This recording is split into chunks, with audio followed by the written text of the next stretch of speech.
36. Politics and politics. Politics and controversy.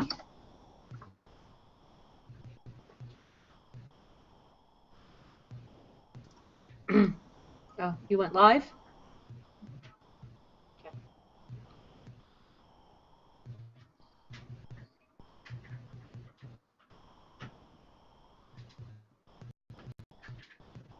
There we go.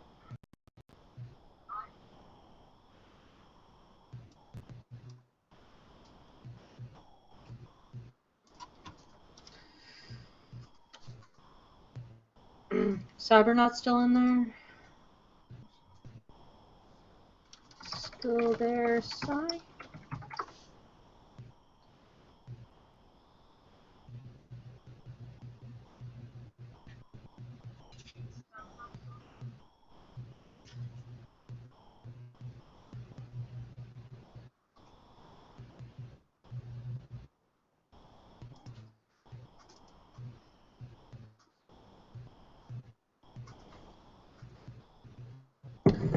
Okay, I think I'm gonna do, okay.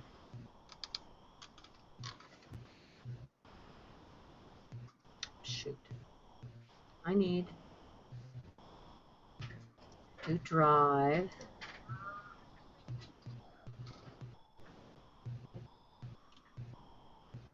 What a pain to have to open this all up all over again every single time.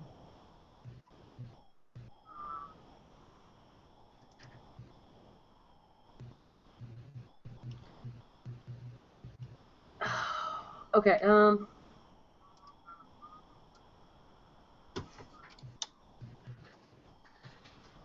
you have the information for the podcast again? It's in the chat. Hangouts? Hangouts, yeah.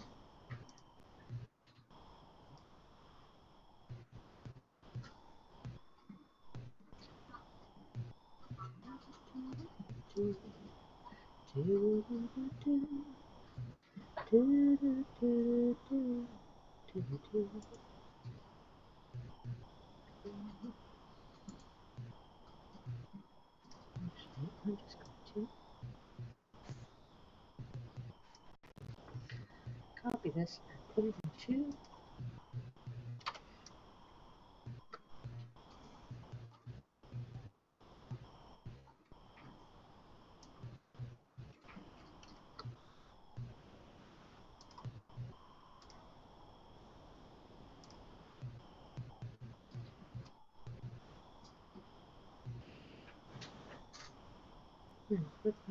into Apple.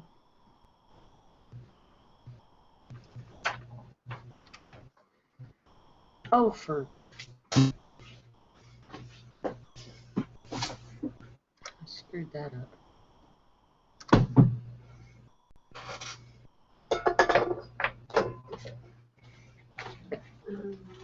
Okay.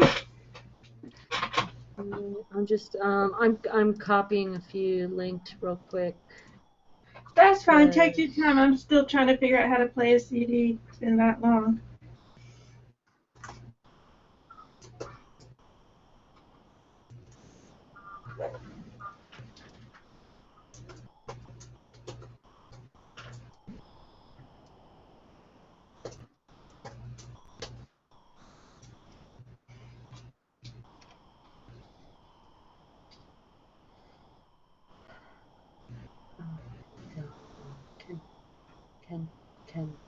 Kendama.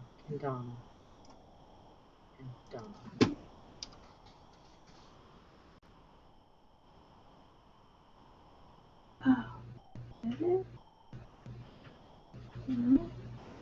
Can we get it on iTunes? Let's try this again. Okay, don't you dare be frozen. I won't be happy. And that's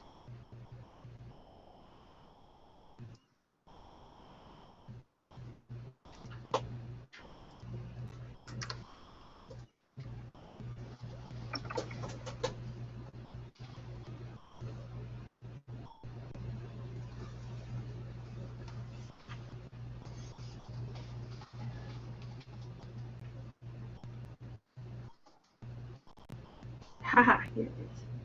Oh. And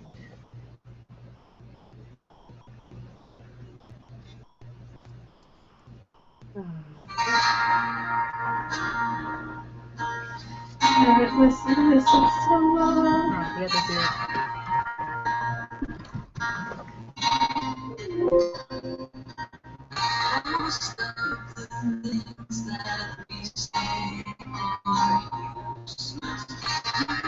Don't have to remind me always.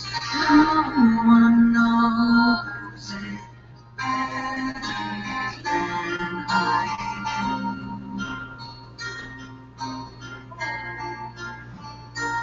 No,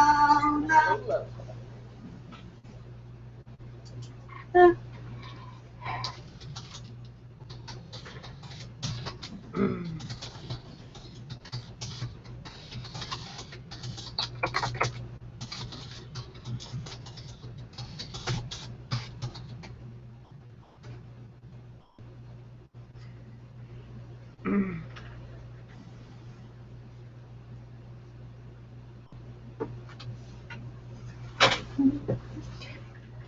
Wooden skill toy.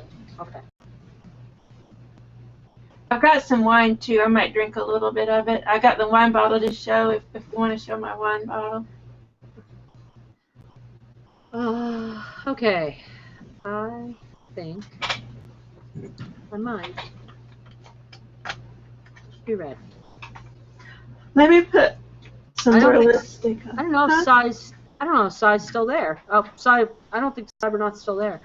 Oh, well, maybe he'll come back. I hope so.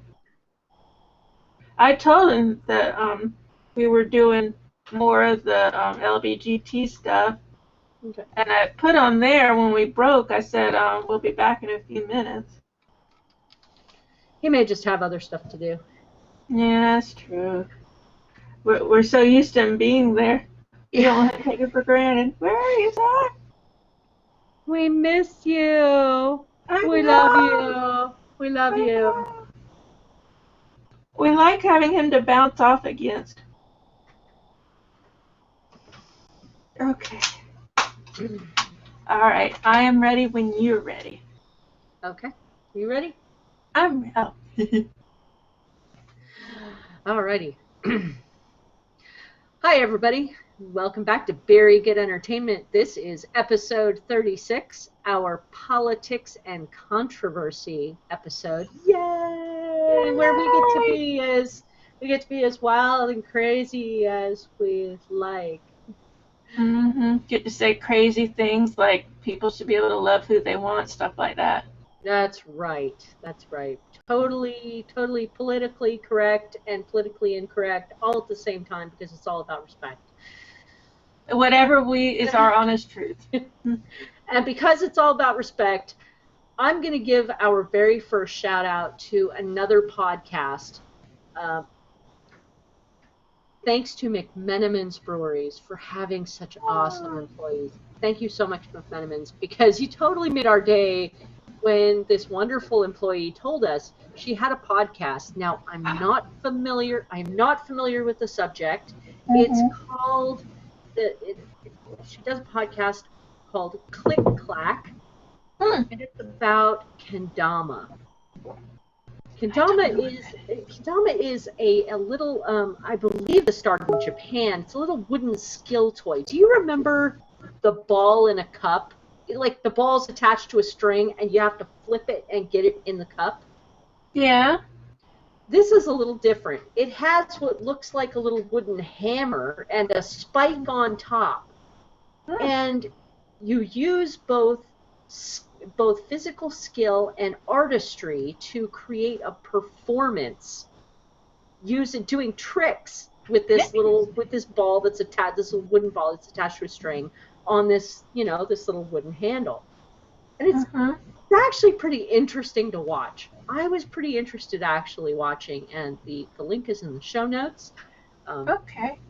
And the podcast will tell you all about events and tricks and all kinds of different stuff that you've never thought of about kendama before. Okay. I had no idea. I had no idea this existed, or that there are whole conventions about this. Whole conventions. Wow. Cool. I mean, we used to be, people used to be surprised there were conventions about Star Trek. Kind of surprised there is a whole convention dedicated to this little toy that involves such artistry and skill. That is awesome.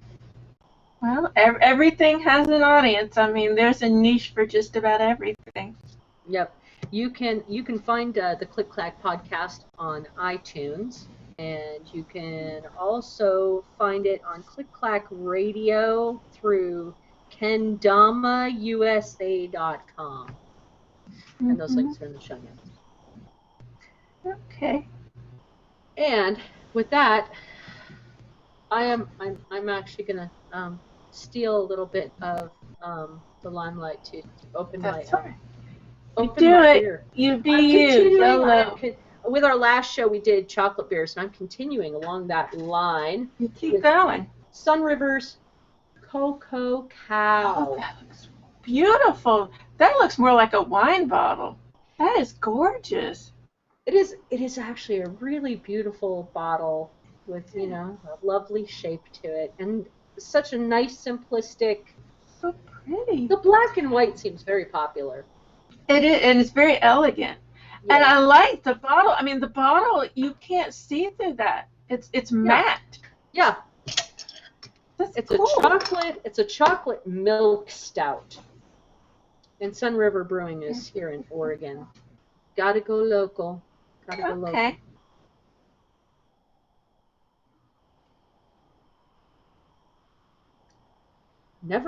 I don't think, although there have been a few people who said I might have had it before, I don't think I've had this before. It's Okay. pretty dark.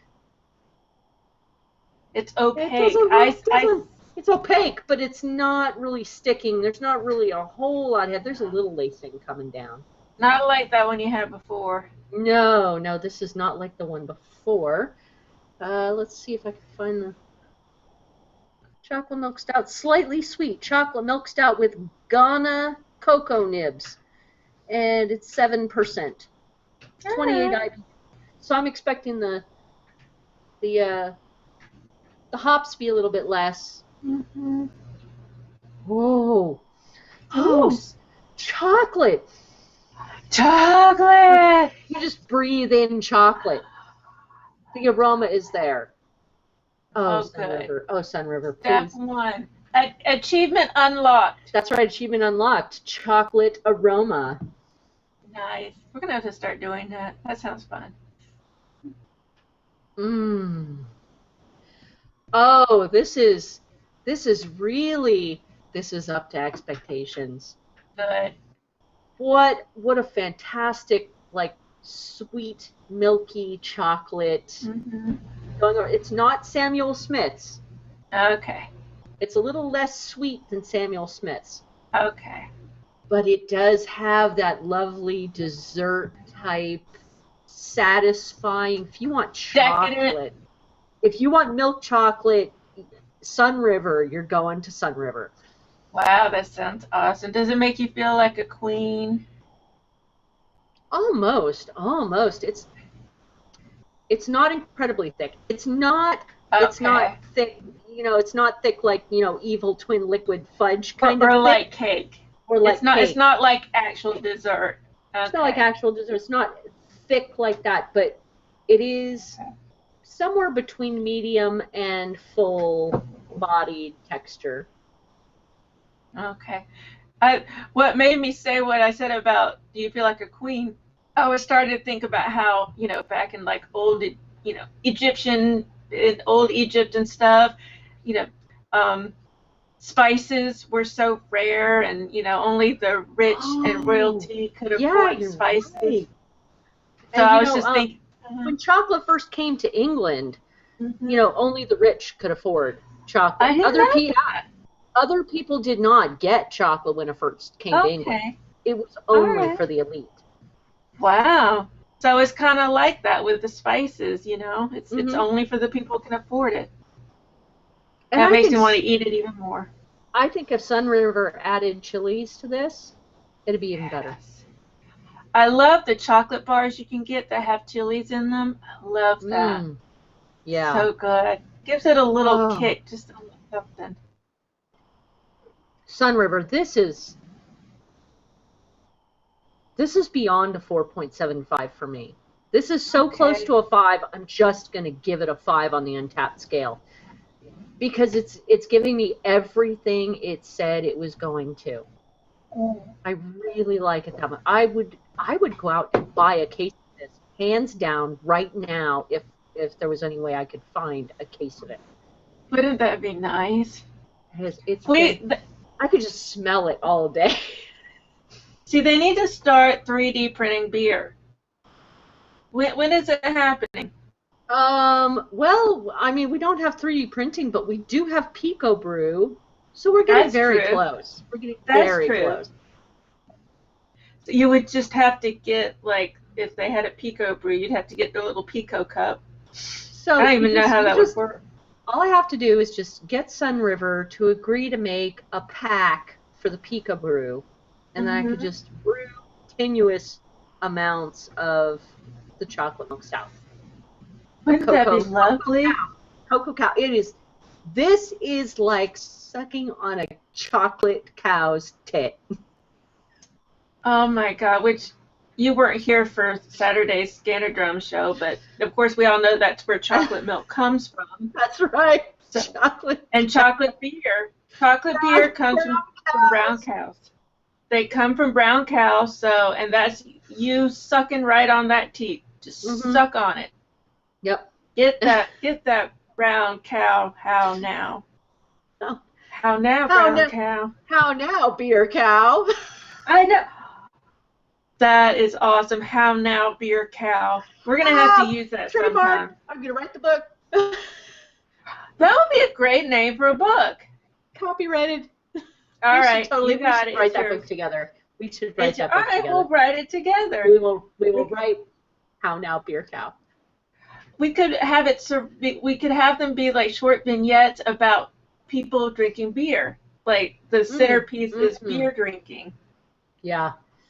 That would be awesome. We need to start. We could do short stories. We need to start working on that. Fabulous. All right. Now, do you have something different that you're drinking? I'm still drinking the creme brulee actually from earlier, but I don't want to drink a whole nother beer because I'm supposed to get up early in the morning. So I thought I would get just a little bit of wine, so I could have a little bit of something else. And this is something that's been on sale at Publix, and I never had it before. They're on sale for like $7.95 each. It's called Locator, and they have different styles. This is a Pinot Noir. What a beautiful label! Isn't it a pretty label? It is. It's very neat. They have a red wine blend. I don't like what do you call it? White grape beers. So I don't like those, but they have like a Chardonnay and stuff like that. They have a Cabernet. It was very important that I get this because I don't remember if it was during our show or during Saturday's show, but I heard one of the cows knock over something that made a huge mess. I had another one of these, and it hadn't been opened, and one of them knocked it over, and it broke, and it was all over the floor. And I was upset. I was so mad because I never had it before, and it smelled so good on the floor. Smelled so good when I was wiping it up. I have to admit, when I first saw that label, I thought I saw it said Lola Couture. It is Lola Couture. It's my beer. I made it. Nobody else can have it. No cat can knock it over. They better not knock it over. Okay, I'm not going to pour a lot because I'm supposed to get up early in the morning. But it's like a purple. Like very light purple when it's coming out of the bottle. Yeah. I can see that from the stream. It looks like a fantasy purple. Yes, it does. like almost pastel. Yes, yes, almost. Almost like more like grape juice. It's really more the color of grape juice than most red wines. I mean, I don't want to knock this over, so I'm going to put this up. And I haven't had that much Pinot Noir, so I actually don't know what it's supposed to taste like. But to me, this is a little more bitter than what I'm used to. It's drier. So it tastes kind of like a Cabernet, but like they strained the grapes a little bit. Yeah. And, it smells fantastic. I mean, oh, it smells so good. It smells sweet. Even though it doesn't taste sweet, It it smells smells sweet. sweet. Now, It does smells, that smell heavy like a Cabernet, or does it smell mm-mm. like lighter, like a It Merlot? smells really light. It smells almost like grapes. I mean, not like wine, but more like grapes. Like I'm in Mhm. one of those grape vats, like they had on the Lucy show, where she stomped on vats of red Yeah. grapes. That's what it smells like. It just, and it has this weird kind of smell going through it, like sweet. It's just sweet. Even though it tastes dry, it smells really sweet. Now, Almost. I do like Pinot Noir wine, and Mhm. um, the one thing I know about Pinot Noir Mhm. grapes themselves is that they make a fantastic jam or jelly. Oh, really? Yes, That's they what this is do. like. That's what this is like jam. That's exactly it. It smells like jam, and actually now I'm tasting it now. It's not as dry as I thought it was. Because I just opened this last night, so I only had a little bit last night. Yeah. I wouldn't call it dry, I would call it light. It's very light. It's not, it's not straining like Cabernet. Cabernet, if I drink even a little bit, it's like, ooh, my lips get dry, my throat gets Yes. dry. It's like it sucks all the moisture out. This doesn't do this. I think this probably has more water. It tastes like it probably has more water, which is probably good because I don't need to be having a hangover tomorrow. I have to be at work at 6:30, so it's probably for the best. I would say this is more of a dessert wine. That's good. More. Yeah. Yeah. That'd be a good place for Pinot Noir. Pinot Noir is pretty popular over here on the West Coast. Okay. And see, I know nothing about it. Nothing. That's pretty much all I know. Although I suspect if I checked into the local places, Mhm. I know Emerson Vineyards here. That's the name I was looking for. Emerson Okay. Vineyards here does a very nice Pinot Noir. Okay. It's just really light. It's almost like kind of like a starter wine where if you had someone who's not used to wine or not used to alcohol and they're like, no, I don't want to get drunk, you could give them this and be like, you Yeah. know what, this is like more like juice. And I'm not saying Yeah. that in a bad way. I'm just saying it's really light. It's not going to, I don't think it's going to make you drunk. I don't think it's going to Yeah. give you a hangover. But it smells fantastic. And smell is so important to wine and beer. We smell it Mm-hmm. before usually. Usually we smell it before we drink it because we want to get Fast. that initial, you know, perception. Mm-hmm. The nose perception as opposed to the eyes or taste perception. Mhm. You know what? I want to take a bath with this. I want a bubble bath with this smell. It would be so good.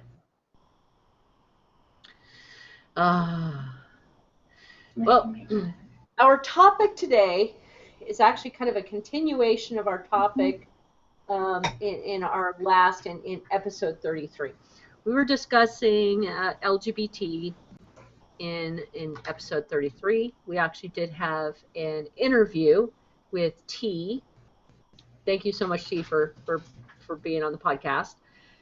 And today we're going to talk a little bit more about some of the things that we're more connected with, such as music, literature, books, comics, and I know, Lola, you actually have somebody in mind. So I'm gonna have you take the lead and talk about her.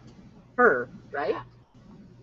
Well, yes. Okay, now we're talking about music, 'cause I have two different people in mind plus a band. Are we talking about music or literature? Caitlin. Well, how would you feel about us doing music first? Because I've Oh, got, we can do music first. I don't mind. okay, because I've got my computer up ready to play. Yeah, music. So on the notes you have is this just two music artists or two bands? To a music artist and a band. Oh, okay. Let me see. Since I've got this computer is kind of heavy, so I want to go ahead and do this. One of my favorite bands in the early 90s. They're still one of my favorite bands, but I haven't listened to this CD in probably 10 years. That's why I'm so excited now, because I had to dig out all my old CDs, and they were in, like a case, and so I had to get the case out, and I had to look for it. I couldn't remember how to play a CD. I had iTunes open, and I couldn't see anywhere to play a CD. So finally, I opened up Windows Media Player, and I saw Chloe Liked to Live, and I was like, oh, good. And I only have one place to play a CD, and that's on my laptop computer. That's why I'm holding my laptop computer. But this band is called Two Nice Girls. They formed in the mid to late 80s, and they had their first album. I can't quite remember the name of the first album, but it had one of their most famous songs called I Spent My Last $10 on Birth Control and Beer. And oh my God. Okay, sorry, I didn't mean to laugh. That's so apropos. It's a great song. It's on YouTube if you want to listen to it, but you want me to sing the chorus? Yeah. I'm hoping we won't get in trouble. Huh? No, go ahead. I don't think we'll get in trouble. I don't think so. The publishing company doesn't exist anymore, so I think the only people who give us grief would be the band, and I hope they don't. But the chorus goes, I spent my last $10 on birth control and beer. My life was so much simpler when I was sober and queer. But the love of a strong, hairy man has turned my head, I fear. Made me spend my last $10 on birth control and beer. It's such a great song. Yay! I love that song so much. That sounds like a song I would really enjoy. It's so much fun, especially if you're drunk and a bunch of people are singing it. It's so much fun. Can you imagine getting an entire bar singing that song? Wouldn't that be awesome? Oh, I'm sure it's happened. Back in the early 90s, I mean, a lot of my friends loved Two Nice Girls, loved that song, and we would just sing it all the time. The drunker, the better. Yeah. And the lineup for their first album shifted a little bit. I know one person stayed the same, Gretchen Phillips. She's sort of like I guess you could say, the force behind the band. Some of the people left, and two other people came on. An album called Chloe Liked to Live. It's a masterpiece. And I went on Amazon. You can buy the CD used, I think. You can buy some. I don't remember if it was CD or if it was just audio cassette and vinyl, but you can buy it. I'm lucky I found this CD. I got this when it came out in 1990. This CD is 27 years old, and it still plays. You can put your CD on Google Play, right? I know. Just for you. I know. I've got tons of. I haven't broken this CD out in like 10 years. It's been in this container for 10 years. So I've got. My. Yeah, I mean, I've got MP3s at the wazoo, and I've got CDs that I made from other CDs, but I just haven't gotten this CD out in a long time, and I'm so glad it still plays. And I am going to put it online, or at least as an MP3 version, or maybe lossless. I may even do OBB, whatever it's called. I might do lossless because I don't ever want to lose it because it's a masterpiece. I want to play a few of my favorite songs, just a few seconds. I don't want us to get in trouble. I don't think we will. especially since I couldn't even find these songs. I tried to Google them and I couldn't find them. So I don't think there's any algorithm out there who knows what they are. But anyways, I'm just going to play some of my, just a few seconds. This is the 5th song on the CD Chloe Liked Olivia. It's called Throw It All Away. It's so pretty. It's a ballad. So let me play it. I think I might just kind of skip through a little bit. Can you hear it? I can hear it. Okay, I'm just gonna do it just for a few seconds. No one knows it better than I do. I want to get to the chorus too. No one knows it better than I do. So if you want to throw it all away, I don't blame you. Okay, so that's one song. It's very pretty. Oh, this is good. This is for the inauguration, which is very appropriate right now. So I'm going to play a little bit of that. This is the 3rd song. I have been searching for most of my life for someone to tame me, to make me his wife. They say I am unruly. I know that's not true. Down on my knees, I look up at you. You seem quite severe, but you promise me, dear, no one will harm you with me standing here. Is this my good fortune? I'm finally in love. I'm going to do a few more seconds. Now what I receive is a kinder and gentler fuck. A kinder and gentler fuck. Now this was in 1990 when dear old BUSH the first was in office. So back then, I mean, now it seems quaint. Now it's like, oh, he was so cute with his, no new taxes and stuff. But back then, it was a big deal. Well, it's not, it's awesome that they were tackling that head on. At the same time, they're tackling, obviously tackling that the lesbian issue. Exactly. It's like one of their big themes is, oh, I'm supposed to find a man, and it's supposed to make me all better, and I don't look pretty enough, I don't look feminine enough, so how can I make myself feminine enough? So one of their big themes is, everyone keeps telling me I'm supposed to be different than I am, and then they have some. That's not. Yeah, that's not just a lesbian issue. That's a feminist issue as well. It is. And we're finding that that gay issues and cis issues and trans issues if we're women, we're kind of, those issues are kind of coming in the same area. They are. Yeah. If you're seen as a girl, where's your man? Or why aren't you wearing heels? Why isn't your hair a certain way? Why aren't you wearing certain clothes? Why don't you look like a girl? Right. Doesn't both straight women and lesbians go through the same thing? I mean, if you're not a Barbie, there's something wrong with you. People look at you like, why do you go out like that? Don't you want to make yourself pretty? Well, first of all, I think I am. Yeah. Exactly. Fuck you. Lola's pretty just as she is. Exactly. And Linda is gorgeous just the way she is. Whether she has a ton of makeup on or no makeup, or fluffy hair, straight up hair, cornrowed hair, whatever. It's all awesome. And I've been getting that my whole life. People saying, why do you want to wear your hair like that? Why do you want to do that? And it just pisses me off. I'm like, I don't understand what you're talking about. What's wrong? First of all, it doesn't matter what anyone thinks. Second of all, what's wrong with the way I look? I look great. Yes, exactly. They also It seems so simple when we say it, doesn't it? Right, it Doesn't it does. seem so simple? It's all the haters that make it being complicated. Right.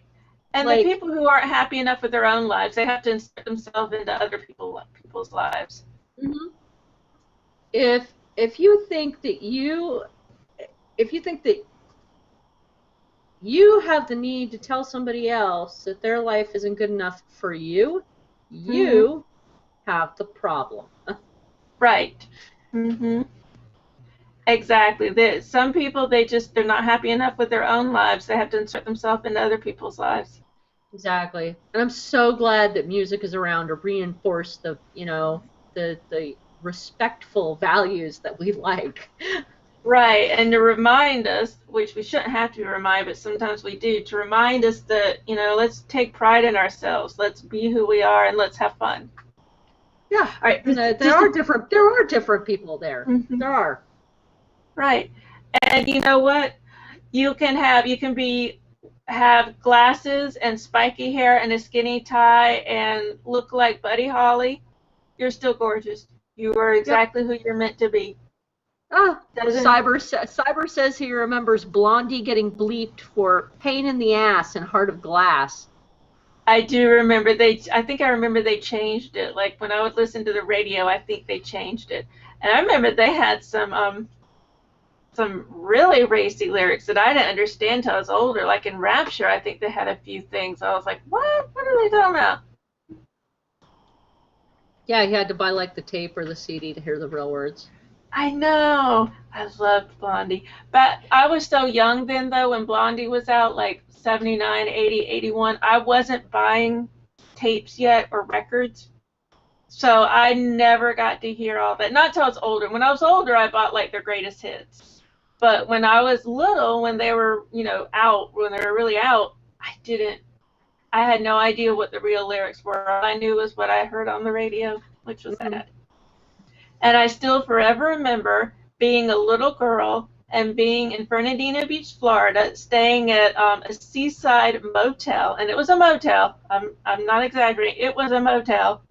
And dancing in the parking lot with a grass skirt and singing The Tide is High. Oh, That was my summer. I just sang and I was dancing like a hula girl.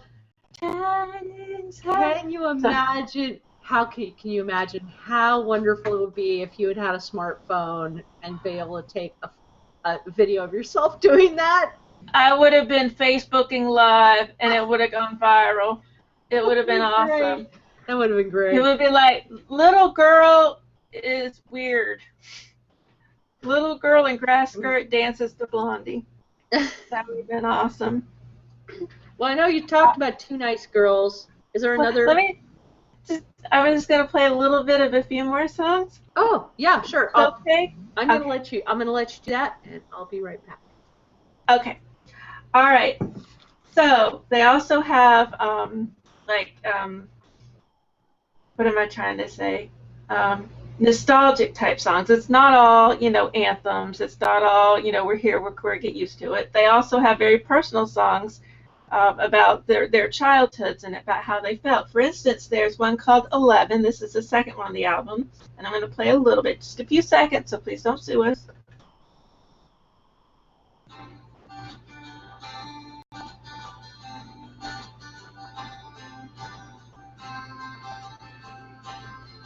Takes a while to get started.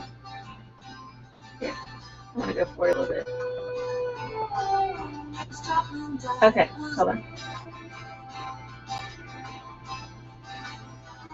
Years old when Janis Joplin died, was a time in her life full of feminine pride.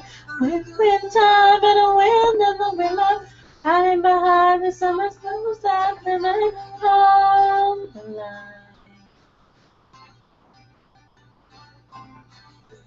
You imagine no heart, two best friends, you couldn't tear them apart.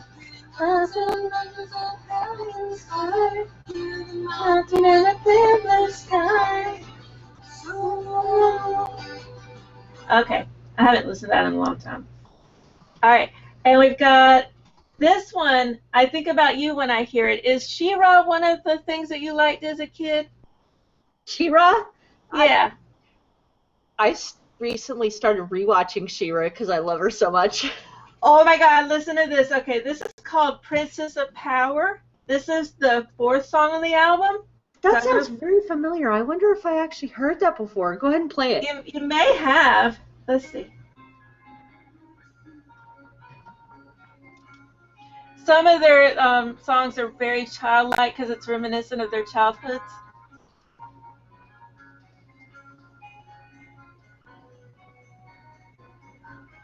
She-Ra, Princess of Power, precious, precious Princess of Power. Have you heard this? Heard that? When did you hear it? No idea. Oh, Burning Town. And it's so great. And then it rocks on later. Like later on, they start into the heavy guitar, and it's awesome. Okay, I have one more song to play. The next song I'm going to play is on YouTube. I saw it on YouTube. It's called The Queer Song. This is the 7th song on the CD, and then I'll be done, and then we'll move on to the next musician. So this is The Queer Song. Oh! Oh!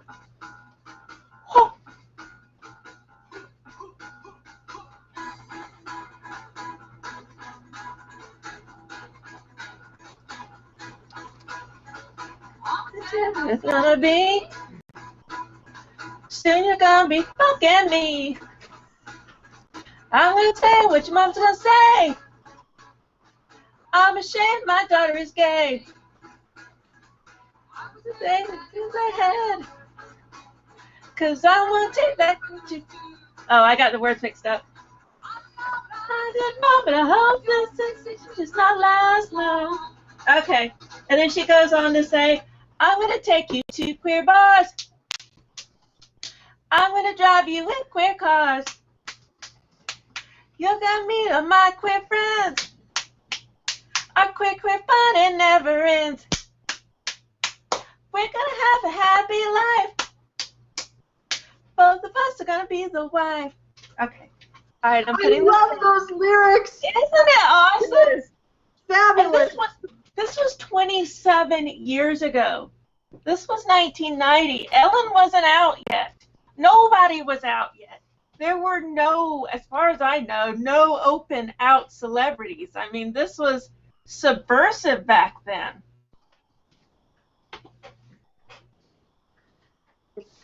Oh, music is awesome for, you know, expressing all these things. And man, there's fantastic artists out there, you know. And the whole shock jock value is still out there. Still there. Yeah. Still there. I put up with it at work. I mean, I won't pretend that I'm some, you know, that I'm like standing up or anything, but I hear people say things like, yesterday or the day before, I heard a lady talking about, I think she was talking about American Gods. I can't remember. But she was saying, and you know there, and she did her hand to mean gay. You know how people make their wrist limp to be gay? Yes. So, and I tensed up. I don't know how I feel about the way I reacted, because I didn't say anything. You know, I didn't say that's a really horrible thing, you shouldn't do that, because I'm at work and I've already gotten in trouble with this specific person because I've said things that didn't consider appropriate, whatever, and like I almost lost my job, whatever, you know. So I didn't say anything, but I did tense up, and I didn't move my face. I just looked at her, and I just kind of, I think I probably sighed, and I went back to my desk. So it's like, you know, I won't pretend that I'm this crusading person who's educating people. Well, you know, it's hard when you're dealing with a job and you really need that job. I don't think anybody's going to, you know, fault you for, you know, not whipping somebody around the block for saying something, you know, like that. Right. But you're here talking about it. You're still talking. You're still talking about it. You're still standing up for it, just in a different way. I know. And I know this person, so I don't want to sound like I'm excusing it. She's not actively homophobic. I think she's just old school, and it's just not something she's used to. So she uses those old school references for it, you know. Anyways, That's ignorant. That's ignorance. It's and ignorance. Yeah. Ignorance can be fixed. You know, Yeah. if they're not, you know, ew, gay people. Yeah. You know, that's something we can Mhm. you know, teach people. Look, you said something that makes people feel really uncomfortable. Even if Yeah. you can't say it, you know, you can't say it there, you can say it here. Yeah.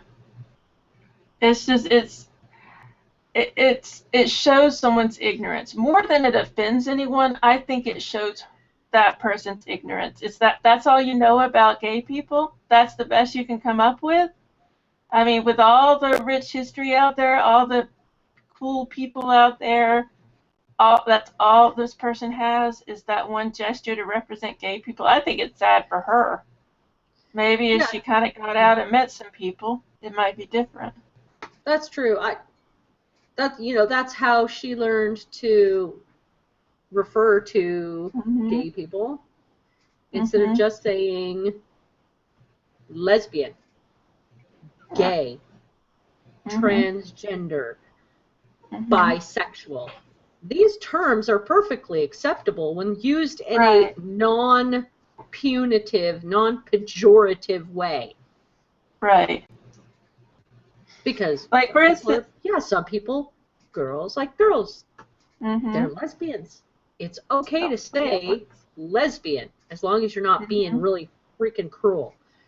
Well, as long as you're not like lesbies or something or Yeah, lesbos. goddamn Yeah. lesbians.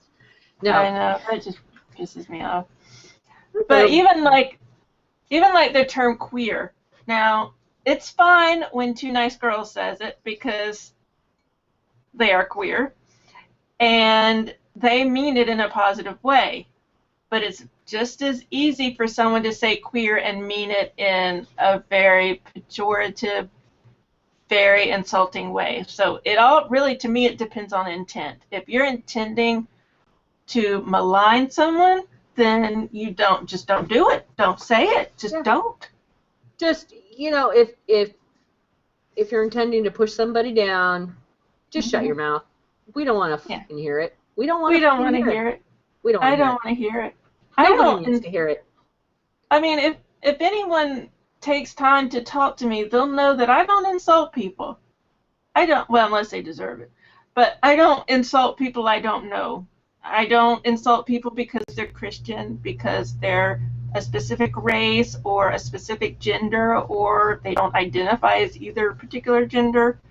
I don't I don't judge people based on that. I don't say bad things about them because of that. And I don't understand what makes other people want to say bad things.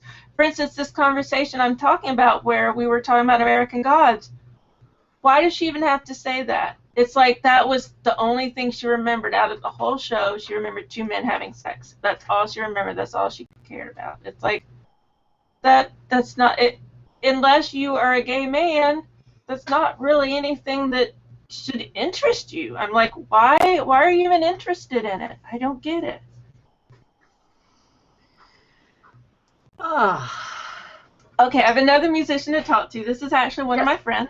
I was gonna Okay. ask you. I was gonna ask you about. Okay, please. I'm gonna mess this name up. Try it. Delonda. Yes. That's it. I got it. Okay. Yes. Okay. That's it. Delonda. Can you say her last name? Mangione. Yep, you got it. That's it. That's her name, That's only Delonda. because I've seen that last name before and I've heard it pronounced, but All right. not the first name. Okay. All right. Yep. Her name is Delonda Marie Mangione, and she goes by D. I've known her since like 90. Oh, Holy crap, I knew her in 1990. I've known her for That's about a long 20. time. It is a long That's a time. long time. It is a long time. She lived in Leeds, Alabama, and we used to hang out at her apartment complex. I met her, I think, because she went to school with some other friends of mine, and so I met her through them. So we'd all hang out at this apartment complex in Leeds, and she would sing, and we would listen to the Indigo Girls, and I think we probably listened to Two Nice Girls. It was really fun, and I haven't seen her in more than I haven't even been back to Birmingham, Alabama since 2000, so it's been more than 17 years. She's no longer in Birmingham. She's in Seattle now. And she is an extremely talented musician. If you go to her Facebook page, you can listen to some of her songs. I will put it in our Twitch chat. And, oh, Cyberdot said, any relation to Chuck? That's why I was smiling. I'm trying not to make a big deal out of it because I don't know anything about Chuck Mangione, but yes, I think he's her uncle or something. I don't know anything about him. Yeah. Really? Yeah. That's really cool. Yeah. I See, really that's think why I that's didn't say cool. anything. Huh? I think that's kind of cool. It is cool. Yeah, I don't know anything about him except for whenever I tried to look for her, I kept finding his stuff, and I was like, no, I want Dee's stuff. So, but yeah, apparently he's a pretty famous musician. He's got a lot of stuff out there. I saw a lot of albums.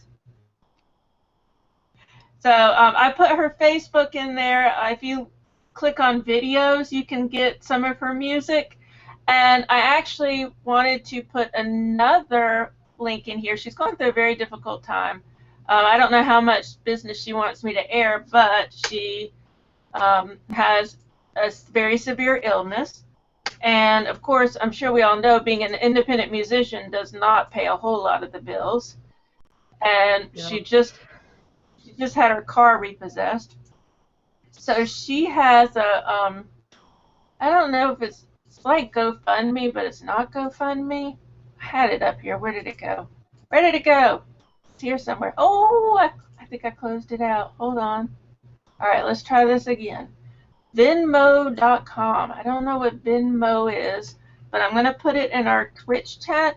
And Well, it looks like she's actually. It looks like she's creating a journal based on, this all of this that she's going through, and that was like Okay. a March. That was March 8th that she posted that. okay. I'd actually be really interested in hearing her experiences, both good and bad. I asked her last week. She said she wasn't feeling well enough, and she said maybe this week.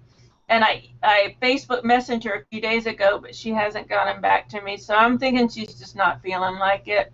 But Yeah. I promised her, I would share the link with her, and I just put it in the Twitch chat. And maybe Che, if you don't mind, maybe you can put it in the show notes. Or if you want, I can Well, write the show notes. We have the Facebook link to the show notes. Okay. And Cyber, huh? Well, wait. Did you say there is actually somewhere we can buy her music, or? I don't know. I've been Googling like crazy. I was Googling for like an hour, and I had a hard time finding stuff from her. I'm on her Facebook, and Well, if you happen to find, the GoFundMe, put it in the show notes. I did. It's not GoFundMe. It's called Venmo, so it's not GoFundMe. Oh, okay. But I put it in the Twitch notes, and if you want, I can send that to you. I got it. I'm just gonna put it. I'm gonna put it in the regular show notes too. Okay, good. I wish she had something, that I could, some like MP3s or something. I just see her videos. Well, then again, with illnesses, we all understand it's rough to produce stuff when you're sick. Yeah. Well, go to her Facebook. Linda, if you want to friend her, you can say that you're a friend of mine, and I think she wouldn't mind. I don't know if the videos are public, but go to her videos, and she's got, I see some videos of her playing, so you can listen to her music. She's very talented. She's really good. She's got a great voice. And she was a really good friend of mine. I'm sorry that I haven't seen her in so long. Maybe one day I'll go up to the Northwest and visit you and visit her. That would be That'd be really awesome. cool. Yeah. Yeah. So anyway, so that's the music part that I wanted to talk about. Did you have any music you wanted to talk about? That's the one thing I left all the music to you this time because although there is music in my life, I don't have music that is strictly LGBT related. Okay. And I really want to keep this, in that realm. Okay. All right. We do have lots and lots of other writing and literature. We've got a ton. We've got a ton of stuff. Would you like to talk about Caitlin first? Yes, and I think what I'm going to do is I'm going to start off talking about her work because I want to get all that out there while we have time. And then if we have time, I put all these quotes up here, and I thought these would be good starting off points for conversations for us to have, but we may not have time for all of them, so I'll do that last. Mm-hmm. So first of all, I met Caitlin in, I want to say 1990. I remember I was at a popular club called Club 21, and it was their 80s night, which is really funny because it was like 1991. No, not 80s night. I think it was goth night or something. I don't remember. It was cool music night. I liked it. And I went pretty much every Thursday night. And I saw her in the corner. She was wearing all black and long black hair, and she looked like a vampire. And of course, me being 21, since I was in a club, I was totally fascinated by that because I was reading all the Anne Rice stuff. I was like, oh my God, that's so cool. So I started talking to her, and we became friends. And I moved in with her and her wife, and I was the lone one, I was like the third wheel or whatever. And sometimes when I think about that time, I get so embarrassed and humiliated because I don't know what was wrong with me, but I cried all the time. I listened to the Eurythmics and like the saddest Eurythmics songs, not the happy Eurythmics songs, the saddest Eurythmics songs. And Sarah McLachlan and all that, just the saddest songs. And I don't know what, I mean, I guess I was depressed, obviously, but man, not surprisingly, they gave me the boot 7 months later because there was something wrong with me. But anyways, it was fun while it lasted. And I remember she was writing her first book that was not the first published book. Her first published book was Silk. This book was something like 5 Cups, I'm not sure. I think she eventually finished it. I don't remember. But so I would sit while she was writing and she would bounce, some of the ideas off me and read passages. So that was kind of cool. And so after I left, I guess I wasn't a distraction anymore because she finally wrote Silk and she got published and she, became one of the most well-regarded horror fiction writers out there. And she has several books. Some of them are Silk, Threshold, Blow Red Moon, Murder of Angels, Daughter of Hounds, The Red Tree, and The Drowning Girl. Now, The Drowning Girl, if we want to tie it into the LGBT issues, The Drowning Girl is a novel about a schizophrenic lesbian named Imp who is slowly losing her mind after encountering a woman who is a mermaid. And you made the comment that that's a neat trailer. So if you go to the Drowning Girl website, there's a trailer for it. I haven't read this book. I need to. And let's see. The trailer really gives you a sense of the mystery behind it and the emotion that this girl is feeling for, Mm-hmm. I guess, the mermaid. Mm-hmm. It's really intense. Magical, a little Yes, foreboding. Mm-hmm. yes, a little foreboding. Haunting, Mm-hmm. gorgeous, eloquent, all that stuff. And I would say those are all things that describe Caitlin. She is very elegant. I looked up to her. I just thought she was the most awesome person in the world.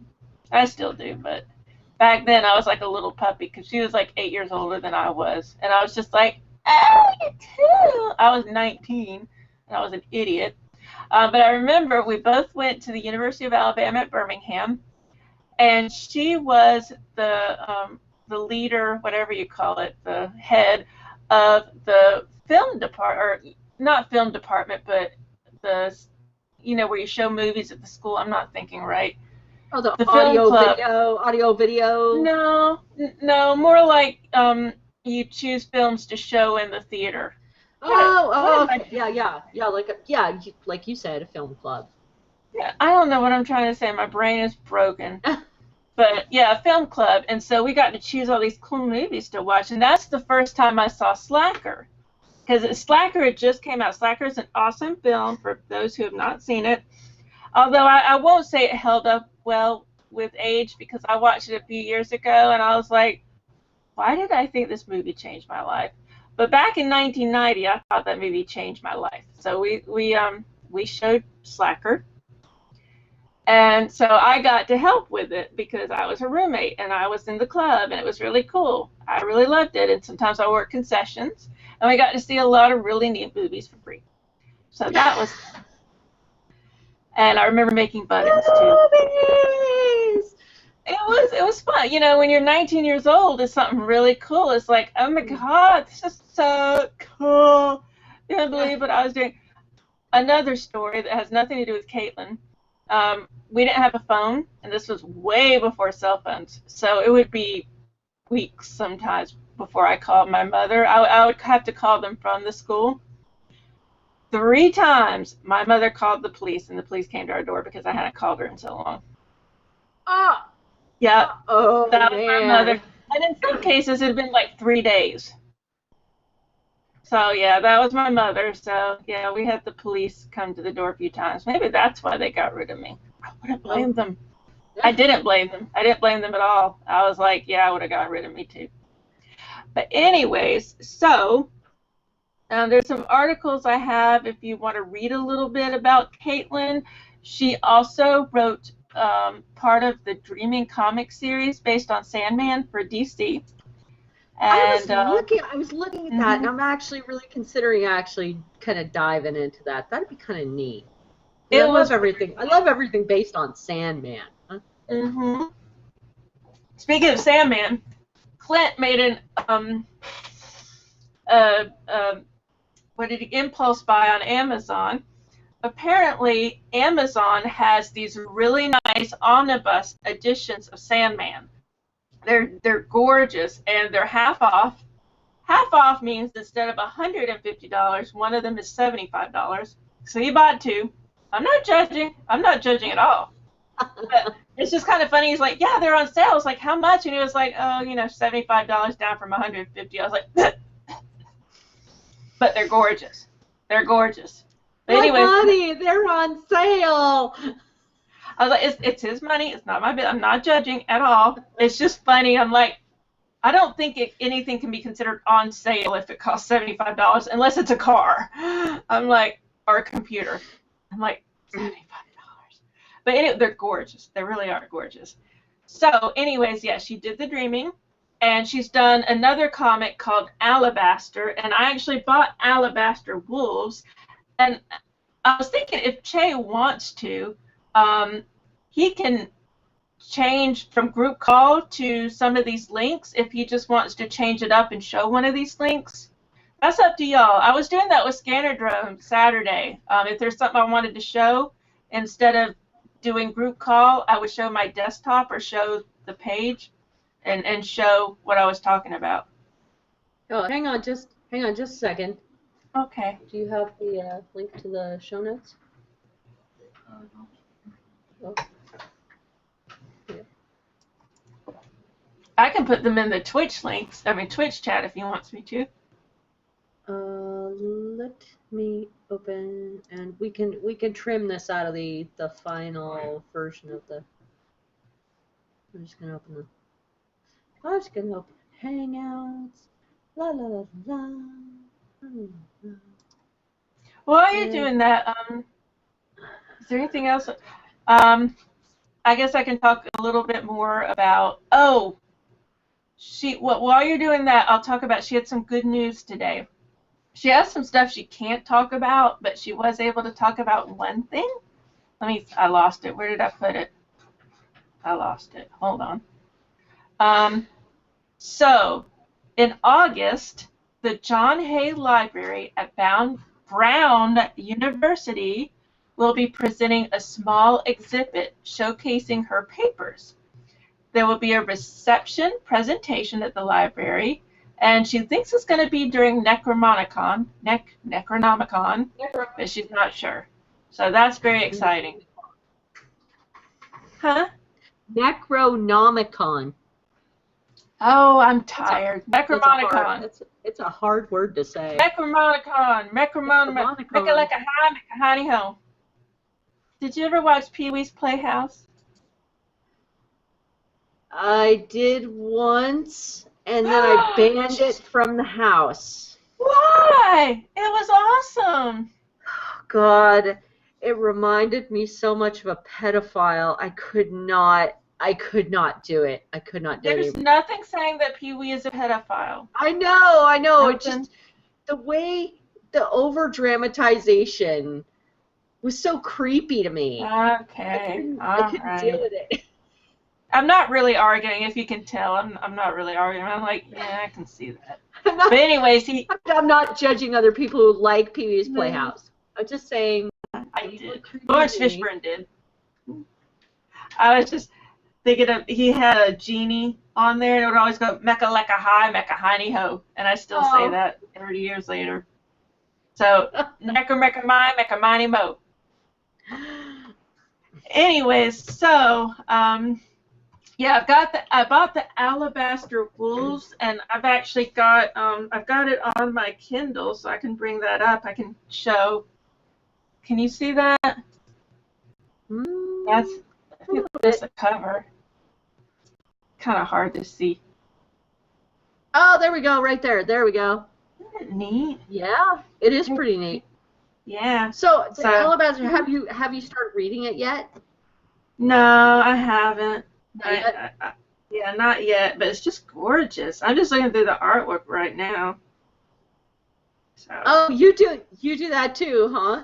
Yeah, I'm just scanning through right now. I like to do that with regular comics. Like, I'll just look at a couple of pages of artwork, and then I'll go back and start reading the story. Yeah, right now I'm just kind of getting the idea of it. I'm just looking at the different characters. Ooh, that's cool. I don't know if you can see. Who did the artwork? Did she do the artwork too? Oh, I think she just wrote it. Just wrote it? Yeah, I shouldn't say just wrote it. That sounds horrible. She wrote it. Drawn and lettered by Steve Lieber.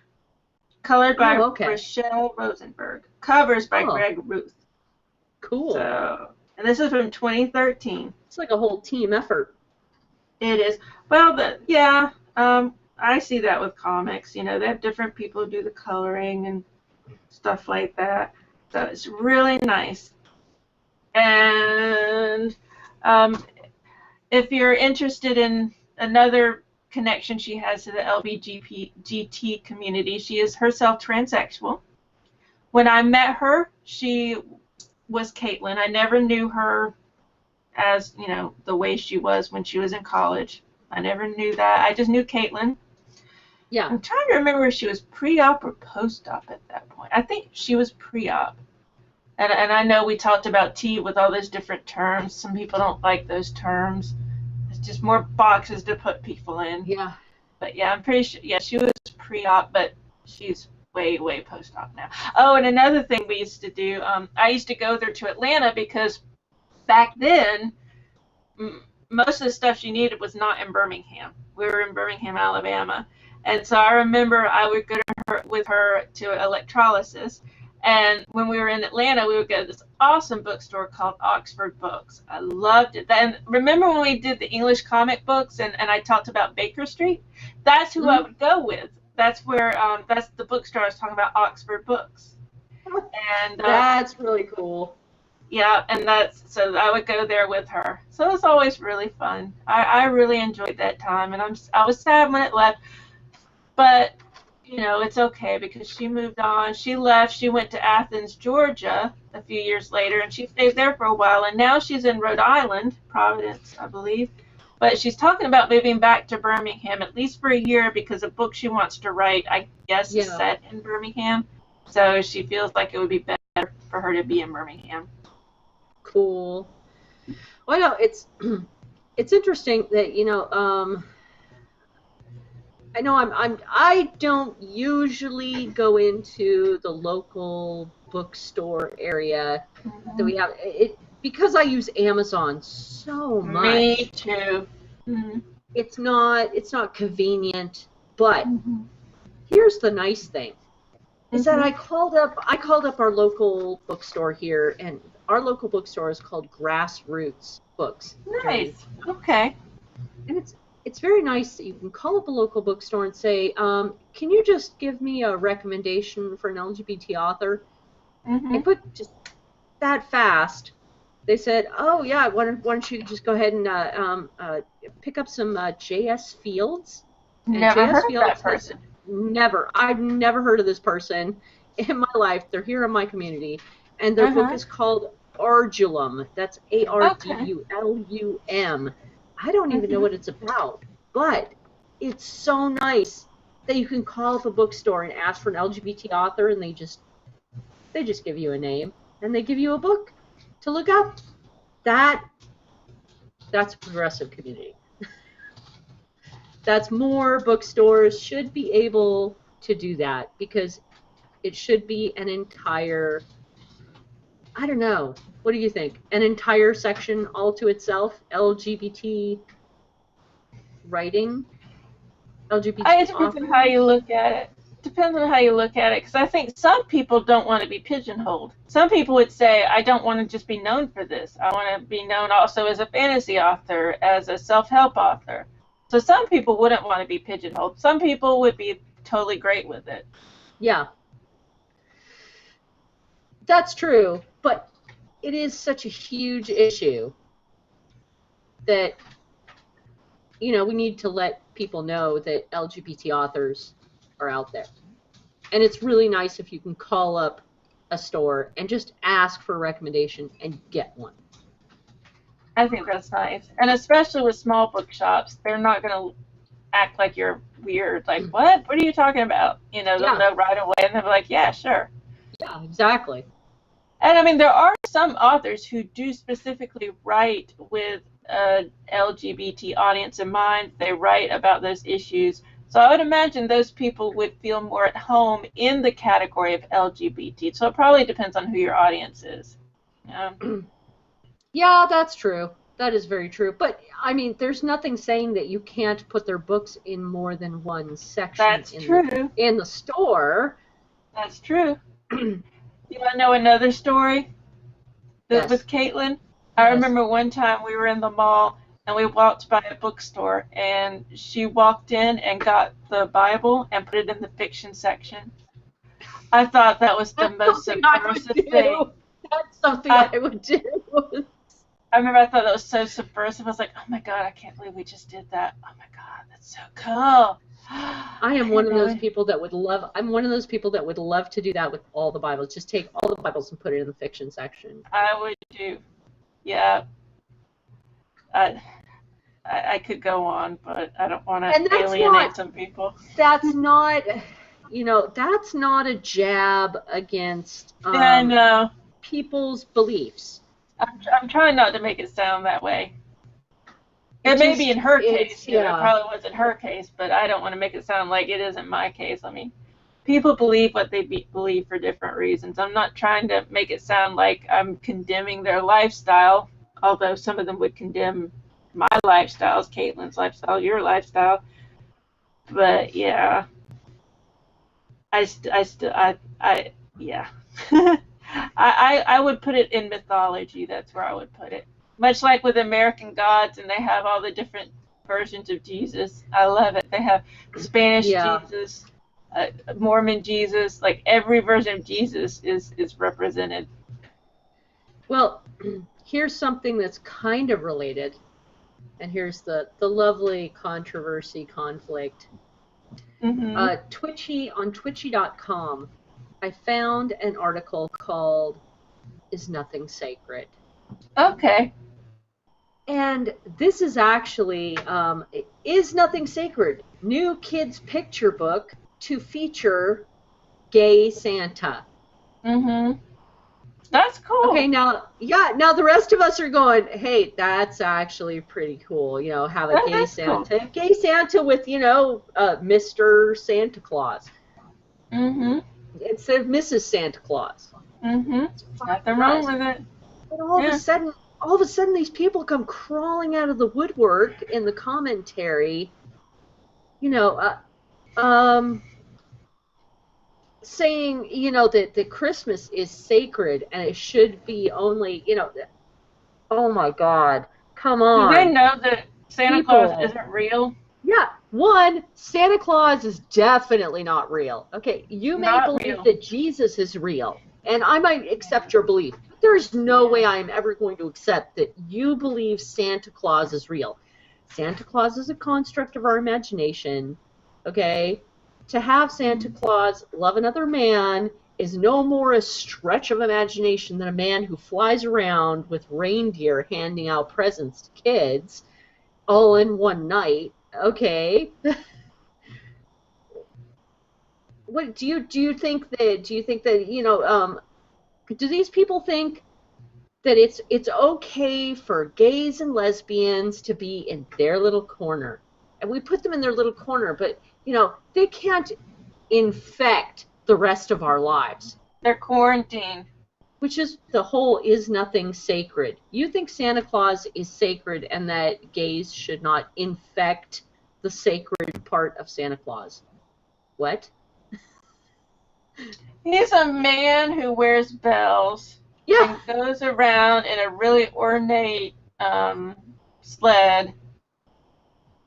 Don't worry. I mean, if somebody wasn't gonna make him seem queer, then he kind of does it on his own.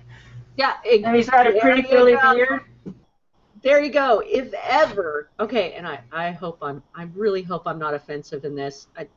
Just making the point. If ever there was a flaming, beautiful, queer man, it's Santa Claus. I would say it's him. And I'm thinking Mrs. Kringle is probably a queen herself. He's probably been gay this whole time, but she's just in drag. Yeah. That's what I'm thinking. Fabulous. Absolutely. I know. Yeah, you were talking about hoping you don't offend anybody.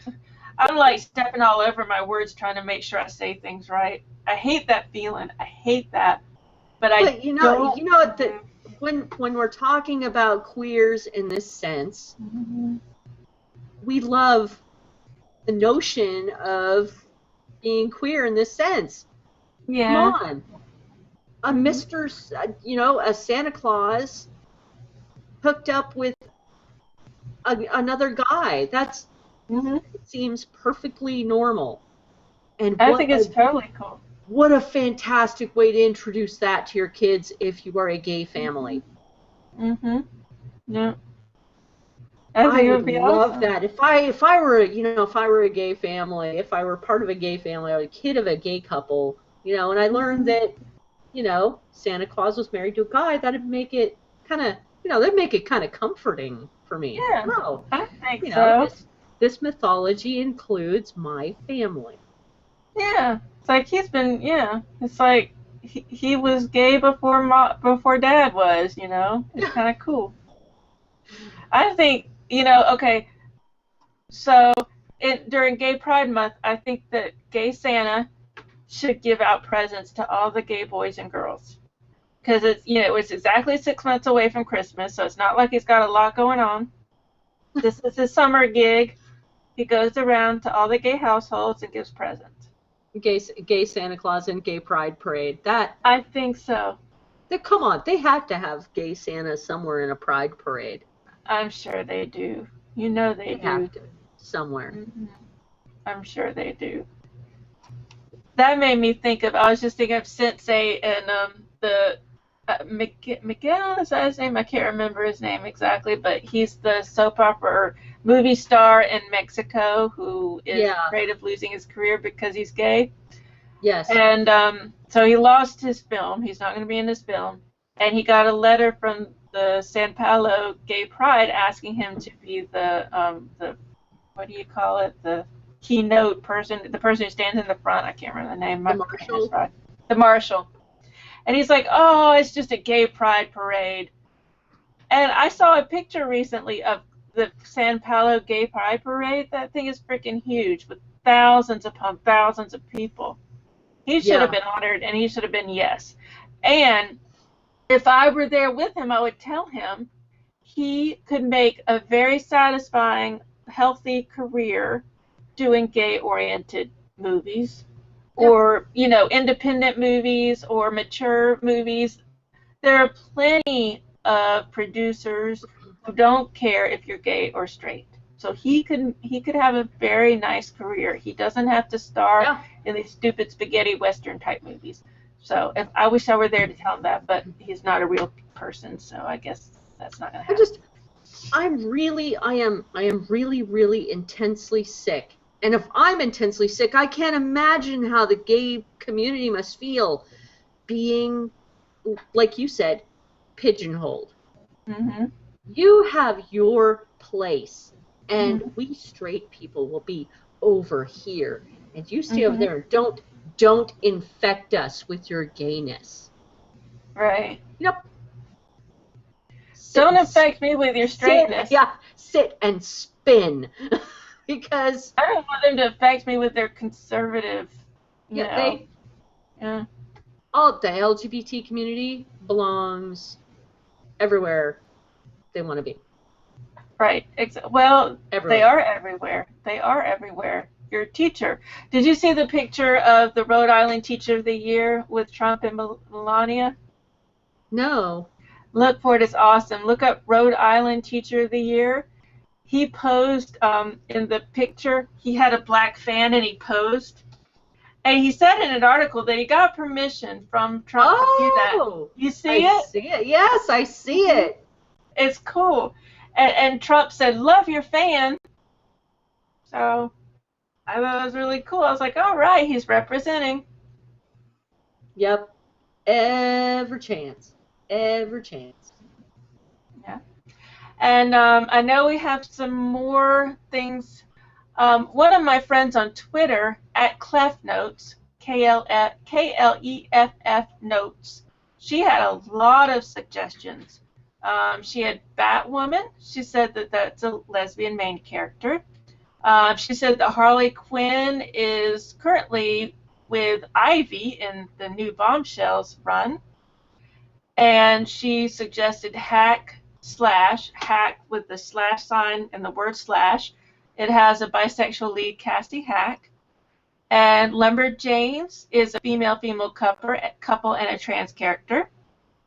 Batgirl has a trans woman character. And I think in one of the links you gave, I read the article and it talked about how they're afraid since it's going to have new writers that I think her name was like Martha or something, or Wanda.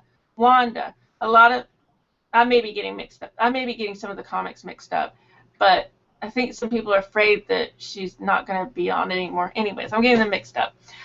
She talked about an autobiographical comic called Honor Girl, and another comic called Kim Reaper, and a comic called Love is Love, and it was put together after the Pulse tragedy.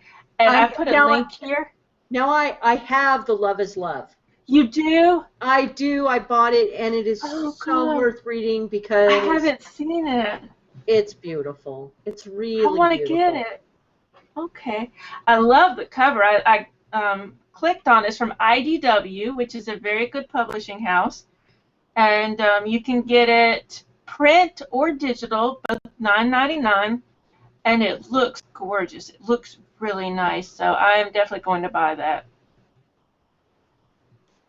Yeah, absolutely. Absolutely. Um,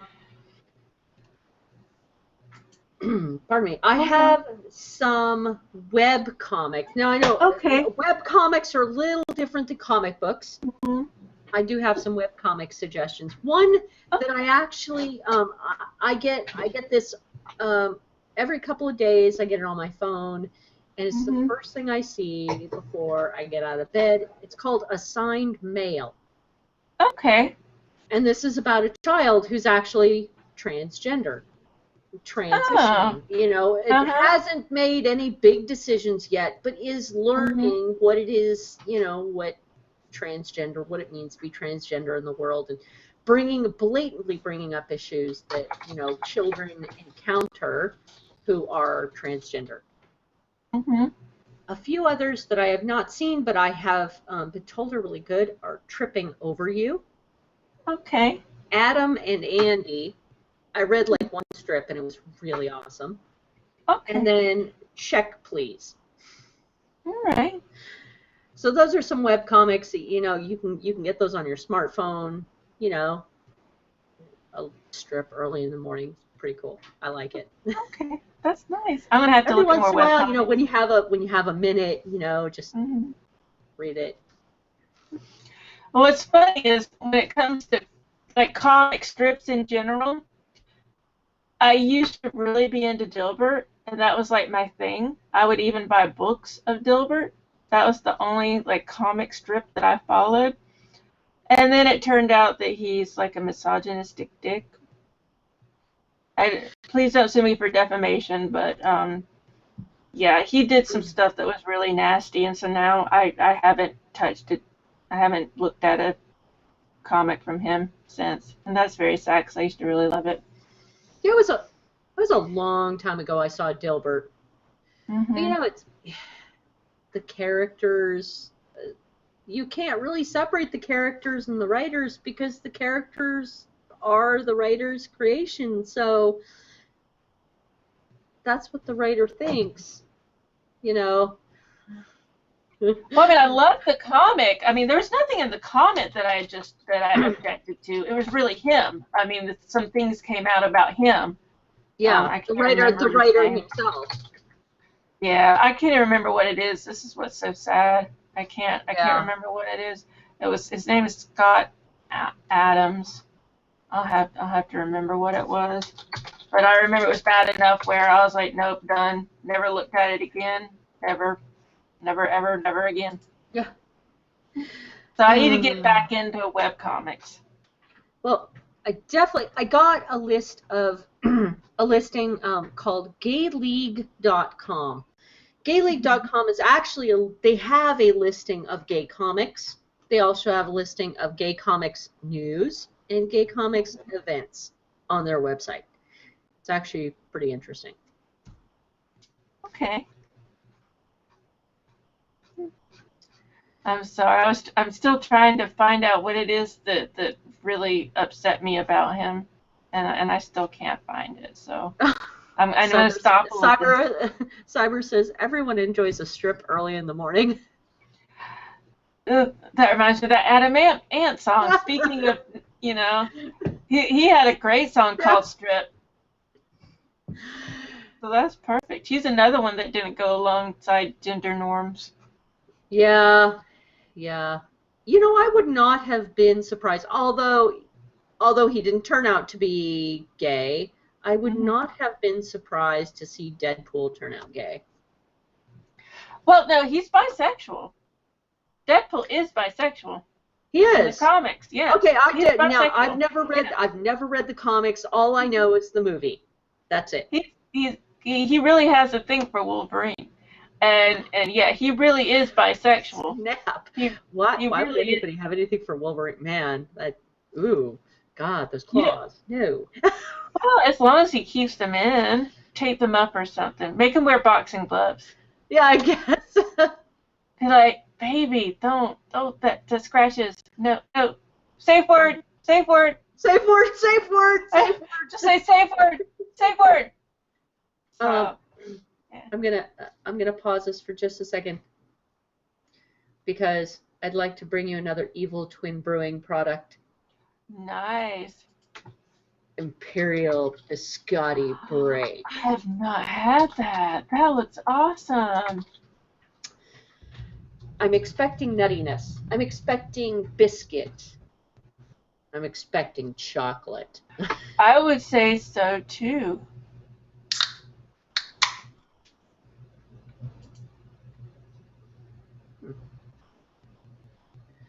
Let's see. Well, I'm getting thick. This is Definitely, I see it.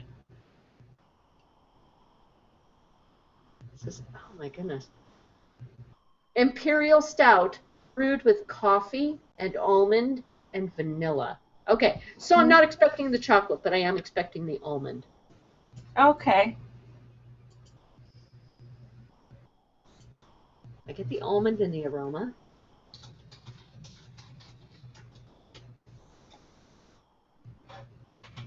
Mmm, 11%. Oh, this is just like biscotti. Isn't that awesome? Fantastic! I love biscotti. More dessert beer. Evil Twin. My He's being goodness. evil. You guys are on the ball. Mm-hmm. Yeah, That is very awesome. Almond and vanilla, and oh, it's really delicious. Really delicious biscuit, just like biscotti. It is. Mm-hmm. Absolutely. And pause is over. Yeah, I found one of the things with Scott Adams. This isn't specifically what I remember, but this is very indicative. I put the article in the Twitch chat. Okay. And I lost it. Let me find it again. Hold on. I'm sorry, I lost it. Comics Alliance Scott Adams sexist men's rights. Yeah. He said, the reality is that women are treated differently by society for exactly the same reason that children and the mentally handicapped are treated differently. It's just easier this way for everyone. You don't argue with a 4-year-old about why he shouldn't eat candy for dinner. You don't punch a mentally handicapped guy even if he punches you first. And you don't argue when a woman tells you she's only making 80 cents to your dollar. It's a path of least resistance. So basically we're having a temper tantrum like a 4-year-old or someone who's mentally challenged because we're only getting 80 cents to the dollar. So yeah, that's why I never read another comic by him ever. That is incredibly sexist. I mean, I can only imagine what he must think about LGBT rights. How do people like this even sleep at night? I don't know. I don't understand how he. Okay, and this is coming from the woman who purposely puts out LGBT children's readings so that people can give her nasty comments. Oh yeah, you're asking for it. I constantly get nasty comments, and you know, I do this specifically so that I can tell these people I'm not going to back down. Never freaking ever.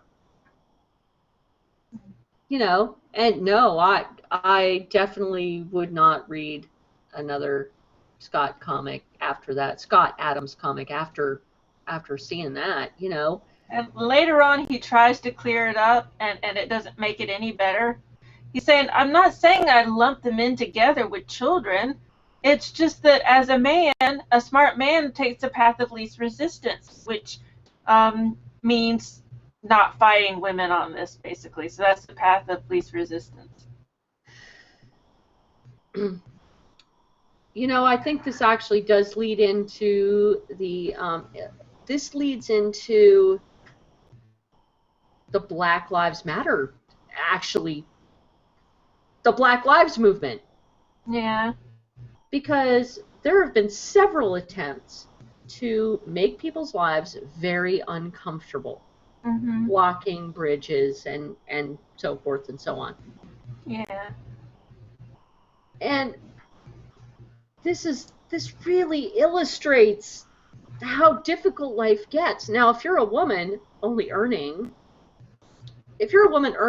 80 cents, where a man is earning like freaking $3. Okay, if you're a single mom, you're fucking screwed. Yeah. If you're a person who's LGBT and your boss doesn't like you, can you imagine the backlash from that? Do people ever get a chance at climbing the ladder? How hard is it to be a person of color and somebody in the LGBT community and watch every single other person climb the career ladder, but you're stuck at the bottom because people think it's just not worth it to allow you to climb the ladder with them? Right. People think, oh, well, you're a woman, you don't want this type job. And Yeah. I actually experienced that. I had the same qualifications as other people. I was not allowed to interview. Now, I made a stink about it and went to HR, and I was eventually offered the chance to interview for it. But by then, I was like, why would I want to work for someone who doesn't even want me to interview? Yeah. So that still pissed me off. I mean, I had the same qualifications. I was only missing one thing. I was missing one thing in the requisition, and the person who got the job was also missing that same thing. So, I mean, I could understand if they were like, well, you're missing that one thing, but the person who got the job was missing it too. Yeah. And I can totally see this for people who are choosing books, say, for children. Mm-hmm. When I originally went looking for books, children's picture books about LGBT, Mm-hmm. I found the same few books over and over and over again. Yeah. And these books are good. These books are good. They're not bad. And Tango Makes Three, I Am Jazz, Red, and Daddy's Roommate. And Okay. I've done readings on at least 2 of these books. Okay. But there are a lot of other LGBT children's authors out there. But because people seem to think that, oh, children shouldn't be exposed to this, they don't offer you the chance to know these other authors. That's freaking ridiculous. We need more than just 2 or 3 authors about LGBT books or LGBT authors, period, writing children's books. We need more. We need a flood. I wonder if Amazon has a section for that. I've never looked. For LGBT children's, that's a good question. Or even just LGBT, and we could drill down from there. Oh, I looked up LGBT, and I got a rainbow cotton baseball cap. Okay, but if I look, but I look on the left. Heather Has Two Mommies is another one that I've heard a lot. Yeah, I've heard of that a lot. Yeah. Now I'm seeing a few other ones. The Different Dragon. That is not one I've seen a lot. It only has 32 reviews. Never heard of that. But here's the thing. Okay, Heather Has Two Mommies, 31 reviews. Tango Makes Three, 324 reviews. Children Shouldn't. Well, that's from LGBT. The Different Dragon, 32 reviews. Two Dads, a book about adoption, 9 reviews. Jacob's New Dress, 64 reviews. Why? Why are we not getting floods of thousands of reviews for these books? That is something that seriously needs to be addressed. That is, this literature needs to be very available. That makes me want to go down to like the local elementary school and ask if they are including LGBT books in their libraries. Yeah. Now, Amazon actually has a category for teen and young adult LGBT issues. I'm not sure. I'm going to look and see if they have children's. Let me see if they have children's. Now, I mean, I had the thought of actually doing a book about transgender stuffed animals. Mm-hmm. Not sure I'm really qualified, but I had hoped to include somebody from the transgender community to do that with me. Yeah. But it's hard trying to find a classification on, book sites for these. Mm-hmm. Are they advertised? I'm wondering if they're advertised the same. Uh-huh. I'm wondering if they're Probably not. Are they pushed up the rankings the same? It doesn't seem like it. I've never seen these books. I had to look for them. I found a book called Gay and Lesbian History for Kids. That sounds like a good idea. Mm-hmm. I put the link in Twitch. But yeah, I don't think these are actually on the front page of Amazon or any of the most bookstores. I think you pretty much have to go to a specialty shop to really see a lot of these books. Yeah, and it probably depends on where you are. I think that's a problem. I really think that's a problem with the LGBT community fighting for the recognition they deserve, for the respect they deserve. Mm-hmm. Having them be kind of pushed into the background, that's not right. It is not right. Any child should be able to go into a library and easily find a book about their own family, that really excite them to, the fact that they're perfectly normal. I don't know if our library has a section for LGBT. I really don't know. Our library, what is our library? I haven't been to our library in so long. I can't remember. Let me look up Jacksonville Library. A long time ago, before I met my boyfriend, he worked for the library system, and he was the one who did the website. And I told him, I said, I asked for my password to be reset like 7 years ago, and nobody ever got back to me. And I haven't checked anything out since then. I've had to do a few resets with Benton County Library, but Benton County Library has stepped up to the plate where technology is concerned, and 2 thumbs way, way up, Benton County.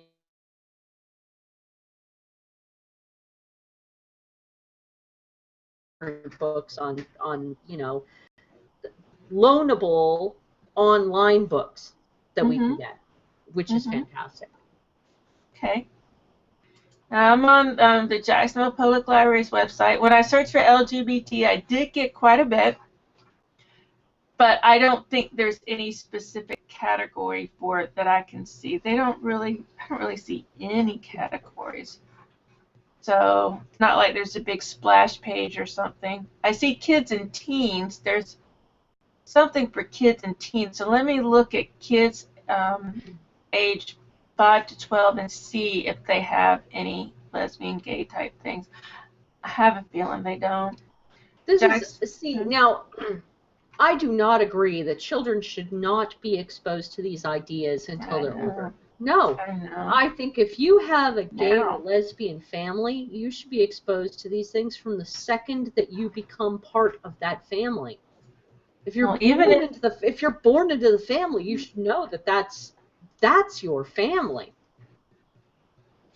Even if your parents aren't gay, even if you don't know any gay people yourself, I think that all children should be exposed to it because they need to learn that these are people just like other people, good people, bad people. You know, you can't put them into a box just because of one specific trait. And I think Exactly. people need to learn that when they're young. Don't be afraid of someone just because they're gay or just because they're transgender. Be afraid of them if they offer you candy and try to get you to come in their van. That's why you're afraid of people. It doesn't matter. And by the way, while we're talking about it, most people who sexually abuse children consider themselves to be heterosexual. One of the biggest myths when it comes to homosexuality is that homosexuals are more likely to abuse children. That's not true. They tend most pedophiles are married or have been married. They present themselves as family people, and they're not. So if you're teaching your children stay away from that person because they're gay and they may abuse you, that's wrong. You need to teach your children stay away from anyone who even is in the slightest bit is inappropriate with you. Doesn't matter if they're gay or straight. People who want to touch you and you don't want to be touched. Right. That's wrong. Or ask you to go into a room or go into your car or go anywhere with you. Yeah. Stay away. It has nothing to do with whether they're gay or straight. They could be your football coach. They could be your uncle. I mean, they could be anybody. It has nothing to do with gay or straight. Because there are so many, you know, LGBT families out there that are, come on, they're families, and they're not. They're not out to get your kids. No. They're not out to, you know, make your kids gay. It's not unnatural. Mm-hmm. They're not going to influence poor children into being gay when they're not. They just want to be parents. They want to have a loving family. They want to have children. And they would probably be better parents than a lot of heterosexual parents. I'll tell you that right now. Oh. Well, I've got. What'd you find? Well, I have these quotes. I know we're not going to have time to go through more than one or two because I'm sure you're getting tired. I'm getting tired. But some of the things that Caitlin has been writing about on her Facebook, she's going through a lot, and she's really had a lot of interesting comments on things that are going on right now. And I thought if you want, you could look through here and maybe we could find just at least one thing that we want to talk about. I bolded in our show notes. Ooh. Yeah. Can I pick one? Sure. Remember when it was cool to reject labels and categorization? Remember when all the cool kids, the weirdos, the freaks disdained shoe boxing? Remember when being an outsider and a punk and a queer meant thinking for yourself and not bowing to peer pressure? I don't know about you. Fuck, I miss those days. Me too. Oh, how fucking perfect. Oh, that is so perfect. The whole categorization thing. Mm-hmm. Are you goth? Are you hippie? Are you jock? Are you straight? Are you gay? Are you bi? Are you this? Are you that? I'm a lot of different things. I'm a little bit of this and a little bit of that. I'm a goofball. I'm not only a writer and a podcaster. Mm-hmm. I'm also a gardener. I'm also a beer lover. I am also somebody who does things for the community in little ways. I rode my bike out today to get a couple of plants for somebody who could not get out of their house to do it themselves. I'm happy to do it. I like to support family. But I also, I'm also a sci-fi fantasy geek. I'm a computer gamer. I span so many things. How can you pigeonhole me? Oh my God, she's a woman. Obviously, she must be unintelligent and, because she's from California, she must be a California girl. And she's blonde. I'm blonde. Oh my God. Well, I'm blonde. Mostly blonde. Well, blondish, right? Blondish. I'm blonde. I have a mohawk. I must be this or that or. Dude. I pride myself on breaking the stereotypes. Me too. Oh. And being our own people. And I think that's one of the things that Caitlin's been talking about. I promised her I would not put words in her mouth, so I'm not going to. But my interpretation of some of the concerns she's had recently is because she is transgender, people assume that she feels certain ways, that she is exactly like every other transgender person. She's exactly like every other lesbian. She's exactly like every other urban fantasy novelist. They automatically assume she feels certain ways, and she doesn't. I mean, she's liberal, but she's also centrist, because she doesn't always agree with what every other person says. When it comes to labels, she was a good example on Facebook. She was talking recently about she doesn't understand why some people don't like the word tranny. She says she's been using it for a long time, and it's just something that as a transsexual she used and she knew other people used, and it was also to refer to something to do with a car. And I remarked in my post that, you know, I generally believe words are just words. They're only powerful if you give them power, you know, sticks and stones and all that stuff. But there have been times when the word tranny bothered me because of the intent of the person, because the person was saying it in a dismissive way, and they were saying it like with disdain, like, oh, you know, there's people who dress up as women. That's the way it sounded to me. So to me, it very much has to do with intent. Yeah, that's very much with intent. Mm-hmm. And usually you can tell. Usually you can feel the intent the person has. I mean, just by the way they say it, the way they look at you, the context of what they're saying. So generally, yeah, if to the entire LGBT community, if there's somebody who wants to pigeonhole you into one particular, peg in the round hole, mm-hmm. fucking fuck them. Right. Even if you have to sit there and go, oh my God, I have to take this because it's my job, mm-hmm. and I can't lose my job. Fuck them. I know. Yeah, we won't use me as a good example. I'm not a good example, but anybody, anybody who wants to pigeonhole you, even if you can't say anything, fuck them. Right. You are you. Reject the label. Mm-hmm. You're what you decide you want to be, not what we as the cis community. Come on, I'm a white heterosexual woman who is perfectly happy being a white heterosexual woman. I explored being bisexual, but it wasn't for me. Right. I don't get to decide what you are. I don't get to decide what you do because you love another woman, or you're a man who loves another man, or you're a person who doesn't look like the gender that I expect you to be. Right. Yeah. For hell's sake, dude, if I say the wrong thing, fucking correct my ass. Mm-hmm. And tell me that's not where I belong. And that's, I am more than happy to learn from the experience. Mm-hmm. Yeah, I mean, it's just we all have our own opinions, we all have our own ideas, and I get extremely put out, and I have my whole adult life, my whole life really, if someone thinks I should feel a certain way because I am a certain thing. You're a liberal, so you have to love Clinton.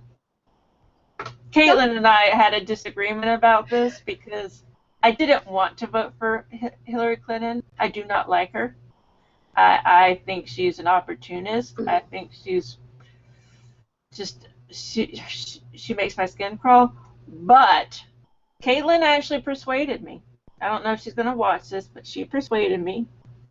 I was going to vote for one of the third-party candidates, even though I couldn't in all good consciousness vote for the Green Party lady because she had some wacky ideas that were way beyond me.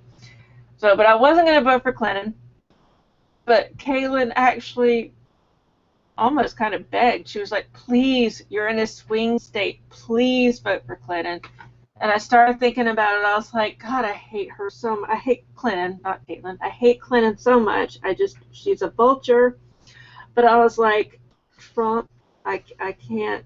If it's a choice between her and Trump, I would choose freaking Red Mask, whatever that Hydra guy is. I would choose him over Trump. I was like, I can't let my dislike for Clinton, dissuade me from voting against Trump. So I was like, okay, I'm voting for Hillary. So I voted for Hillary, even though I didn't like her. And that was really thanks to Caitlin because she was like, please, you're in a swing state. And I was like, you're right. You are absolutely right. Yeah, but that's one of those examples. And we're seeing the effects on the LGBT community on this lying sack of shit. Yes. Well, the first thing is with the health care bill, if this thing goes through the Senate, something like, 23 million Americans will be without health care? Something like that? And not only that, but there is a possibility that LGBT families could be, torn apart because of the health care problem. How so? What would that do? There are a lot of places that will take it as for granted that they can separate families based on, the gender differences and whether they have, and the health care can also be decided if you are gay, you must be more susceptible to HIV, and therefore we're going to deny you coverage, and oh my fucking God. No. Can we please not go there? Well, not to mention the whole pre-existing condition thing. I was reading an article today, I don't remember where it was, but it made the point that HIV is the ultimate pre-existing condition because it's a game stopper. I mean, you have to have it covered. It's extremely expensive.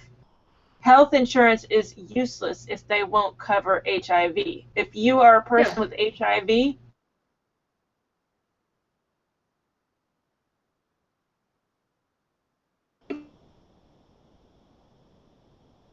right, are in them at a reasonable level and keep this under control. We don't have to have an HIV epidemic. We don't. No. You don't have to say because you have HIV, you must be a horrible person. Right. Not true. And we're very fortunate to live in a time where you can say you have HIV and you probably won't die from it. Yes. There was a time 20 years ago, 25 years ago, when it was a death sentence. Yes. You had HIV and it was just a matter of when. And you were on borrowed time. We are very fortunate. We live in a time where there is medication available where it's become a chronic illness. But the thing is that medication costs money. And most people do not have the money to buy it on their own without the aid of health insurance. And if you make pre-existing conditions be part of either raising a person's premium so high that they can't afford it or banning coverage for the pre-existing condition, either one of those will prohibit a person from being able to get the treatment they need. And you might as well be signing their death sentence at that point, which is why it's so gruesome. That is true. That is absolutely true. Well, before we go into a wrap-up, I need to use the little girl's room. Okay. Right back. I'll talk about some other stuff. Yeah. I still got stuff to talk about. No problem. Okay. All right. Well, we can talk a little bit more about some of the things that Caitlin was talking about. And one of the reasons why I'm quoting her so much is I had hoped she would be on our show, but I can't blame her. She's just not in the mood, and I understand. She's just very frustrated with the way our society is going and the way some things in her life are going. So I don't blame her at all. I understand completely. She didn't want to be on the show. But she really is one of those people I admire, and I'm very happy to say I know her, even though I haven't seen her in probably 20 years, something like that. I am happy to know her, and I'm glad that I keep up with her on Facebook. One of the things she said recently that resonated with me, she said, the internet has no particular interest in the truth, which is, it's true, which means the internet has no interest in it. But yes, it's true. She said, whatever is repeated the most frequently and the shrillest, and in the shrillest tones conveniently stands in for the truth. And I agree. The internet likes what's easiest and what's the most sensational. So it doesn't matter if it's true. If it grabs headlines, the internet is interested in it. The internet is not interested in truth. What do you think about that? Sorry, just got back in. You Where peed were you? quickly. It takes me longer to pee. That was very quick. Do you have like a jug or something there? Is that what happened? Navy training. Because you only get like 3 minutes, right? What's Eat your quick, secret? Eat quick, pee quick. Is there like a secret? Do you like start halfway through to the bathroom and is there a cup? What's the secret? Oh my God, 2 sailors in a cup. You know what? If it works, although oh, that'd be a fabulous erotica film right there. I'm one of those people, I don't understand why people like feces, urine, and sex. I don't understand. Neither do I, really. I don't get that. I really don't get that. I don't understand the allure. It's gross, and I try to get all that part of my life done as quickly as I can, with as much less fanfare as possible. No fanfare, except for the fan running, because sometimes the fan has to be running. But anyways. You were talking about a quote, right? Yeah, the first quote where she said the internet has no particular interest in the truth. Oh, I could flop on the floor and act like a fish because that's so true. That is so true. Right. The internet wants what's most exciting, and two, what's only interesting to them. They don't want realism. Nope. They want what grabs headlines. Yeah, and as I've proven time and time again on my readings, a lot of people only want to try to shove their beliefs down other people's throats. Mm-hmm. Their specific religious beliefs down other people's throats. You're committing sins and you're going to go to hell and blah blah blah blah blah. And that's not right. Why are you ruining children by doing this? Oh, won't somebody please think of the children?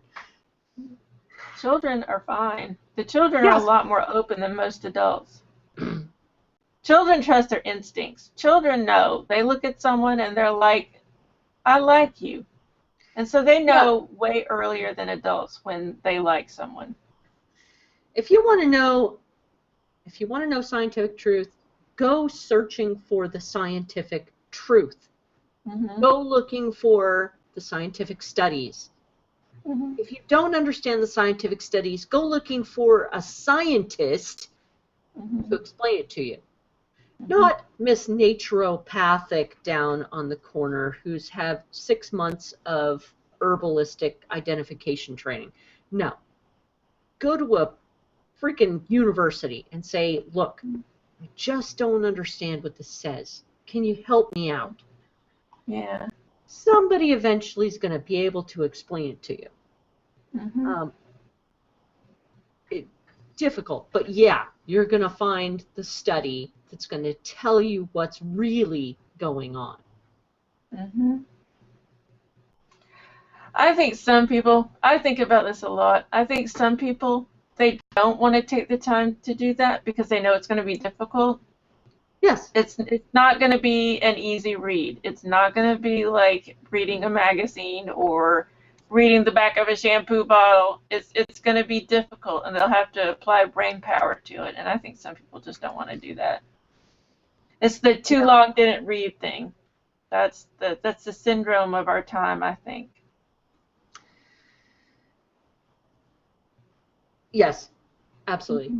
It's trying to discern the truth from what is easiest to ascertain as the truth is hard.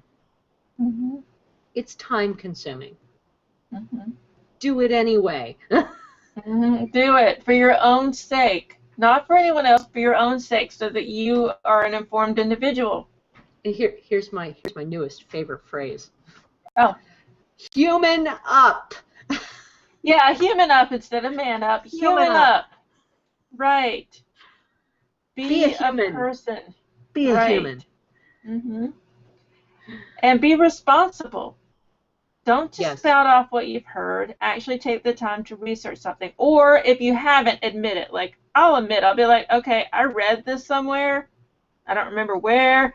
But, I'll admit, I don't know for sure if this is true, but I heard this, so at least I'll say it. So I'm like, take this with a tiny grain of salt. But I do try to back things up, and I do try to research things before I try to spout them off as truth. And I think 99% of the time, both of us are pretty good at it. Yeah. Both of us. Yeah, I mean, everybody, every once in a while, everybody needs a reality check. Right. But if you're actually saying the words, I don't know, that is the first step to reducing ignorance. And ignorance can be fixed. You can fix your own ignorance as long as you realize you don't know. Yeah. It's okay. Somewhere along the line, you can fix that by going and finding the answer. It's only by saying, it's only the times that you say, I don't know, I don't care, that it becomes a problem. Yeah, I mean, I have all kinds of ignorance, and I know that. I know that absolutely. But I really try hard to learn and to make it up to people. If I say something stupid like when we had tea on, and God help me, I kept saying she. And I knew, I mean, from the moment I started, I was like, I'm going to do this, I'm going to screw up, I apologize. And it was just because when I met him, I'm sure he identified to himself as a male, but he had not come out in general, at least not to acquaintances like me. He had not come out to me as transgender. Mm-hmm. So because of that, there's a tiny part of my brain that keeps thinking she. Whereas if I meet someone as their identified gender, then I have no problem. Like I met Caitlin as Caitlin and not, before. And so I don't have a problem with that, but it's just I met this one particular person as a she, and it's just so hard. And I kept making that same damn mistake, and I wanted to, take my own shoe and shove it in my ear. Because I just it is really hard, especially with those of us who have grown up with societal norms. Mm-hmm. I grew up with a girl should look like a girl, even though my mother was very modern in teaching me respect for other people. Right. Mm-hmm. So I knew there were other people who looked and were different. Mm-hmm. But it's still in my head, if you look like a girl, but you say you're a guy, I'm going to get it wrong a lot of times until I really know you. Right. Until you become a close friend, I'm going to keep screwing it up. And I will keep apologizing. And I will keep trying. Me too. As long as I can, or until you give up on me and walk away forever. Exactly. I will understand. Mm-hmm. I will have to understand. Those of us who grew up with those societal norms are still struggling. And we struggle with our own selves too, because I grew up with the notion that a woman has long hair and wears a lot of makeup and heels and skirts and all that. But I was never that person. I love makeup. Don't get me wrong. I'm not saying makeup's bad, but I was not the person who was dressed to the nines. I was never that person. As a kid, I played in ditches, and I And just I was never too, been girly. and I remember being pushed to wear makeup as Right. a girly thing to do. Yes. Mhm. And I didn't really get into makeup as a personal thing until maybe a year ago, when all of a sudden I Yeah. started to look at these videos from people who are using it artistically. Right. And then all of a sudden I said, wow, Oh. you mean I don't have to use makeup to actually impress somebody? Yeah. I can use it just Wow. like because I like it? That's fantastic. It is. And when I do makeup, And I liked it again because it wasn't that societal norm for me that it was when I was a young woman. you didn't have that stigma because it had a stigma. And Exactly. that's kind of, now that you can make the choice for yourself, the stigma's kind of waned. Yes. And see, even when I was a teenager, I loved makeup, but I loved doing Susie Sue, like Susie Sue and the Banshees. I always did my makeup like that. I had the heavy, thick eyeliner that went out to here, and the red or purple lipstick, and the white makeup. I did that. And the pressure I got from people was like, why can't you wear pastel? That was what I always heard. Even my mother, why can't you wear pink? Why can't you wear pastel? I didn't want to wear that. I wore black. I was a wannabe goth. I wasn't a very good goth. I always remember my blacks never matched. Some of my blacks were like dark gray, and some were a different black. So yeah, I wasn't a very good goth, but I tried. I was a wannabe goth. But so I never had that, pastel, pretty Southern image that people wanted me to have. And people who, they were my friends and they meant well, but they were always like, why do you do your makeup like that? You would be so pretty. Oh, I heard that all the time. You would be so pretty if you didn't do your makeup. If you did this or that, yeah. Why don't you get your hair out of your face? Because I always had long bangs, that covered my face. Why don't you get your hair out of your face? It would be so pretty. It would frame your face so nice. I always heard that. Oh, God, why don't you get your freaking thumbs out of your ass? Exactly. It's like, why don't you worry about your own damn self? I'm fine. I'm not hurting anybody. My black eyeliner is not killing people. I mean, I'm not physically hurting anybody, so let me be. Leave me the fuck alone. Yep. And that's what I think about, LGBT authors. Mm-hmm. Leave me the fuck alone. Leave the LGBT authors the fuck alone. Let them write. Let them draw. Let them be. Let them have relationships with people of the same gender. Or polyamorous. I don't know how to say that. Polyamorous if they want. Let them do that. As long as everyone's consensual. That's a big thing with me. Polyamorous is fine. Just everyone's of age and consensual. That's what I say.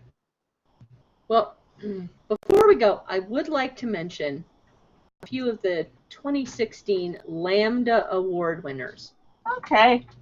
Which is award winners for LGBT books. And I found a few that are available for the children's category. And this is the first time I've ever actually been able to use this title publicly. Mm-hmm. Alex Gino wrote a book called George. And George is about a transgendered child who longs to be Melissa. Aww. It looks very sweet. It looks heartbreakingly sweet. Second one is gay fiction from Hassan Namir called God in Pink. Hassan Namir is an Iraqi-Canadian author. He was born in Iraq, moved to Canada. He's also a Globe 100 winner, so he's racked up quite a few awards. And this is God in Pink is about being queer and Muslim, and it's set in Iraq. Okay. there's a transgender nonfiction award, Born on the Edge of Race and Gender by Willie Wilkinson. And it's a contextual look at being transgender in everyday life. Nice. You know what? I should have mentioned. I forgot. I'm sorry. I did not mean to interrupt you. No, go ahead. Can I say something really quickly, and then we can go back to that? Yes. One of my dear friends is also transgender, and I had asked her weeks ago if she would be on the show, but I don't think she ever got back to me. But I didn't expect her to want to be on the show because she's always been a very private person, extremely private. But I should just mention that she also wrote a book. She asked me to read some of it. It's a long book. It's like 500 pages or something. So I read some of it, and I so apologize, Ellen, that I haven't read the whole thing. I will, I promise. But she said she's gonna have it published. So I hope maybe when she's had it published, maybe she'll come on the show, or at least give us something that we can talk about. That would be absolutely fantastic. I would love to have her on the show. Love it. Yeah. Mm-hmm. All right, I just had to say that because I don't want her seeing this and going, why did she mention me? So I was like, she's one of my dear friends, so okay. No, it's always open to new people who are writing.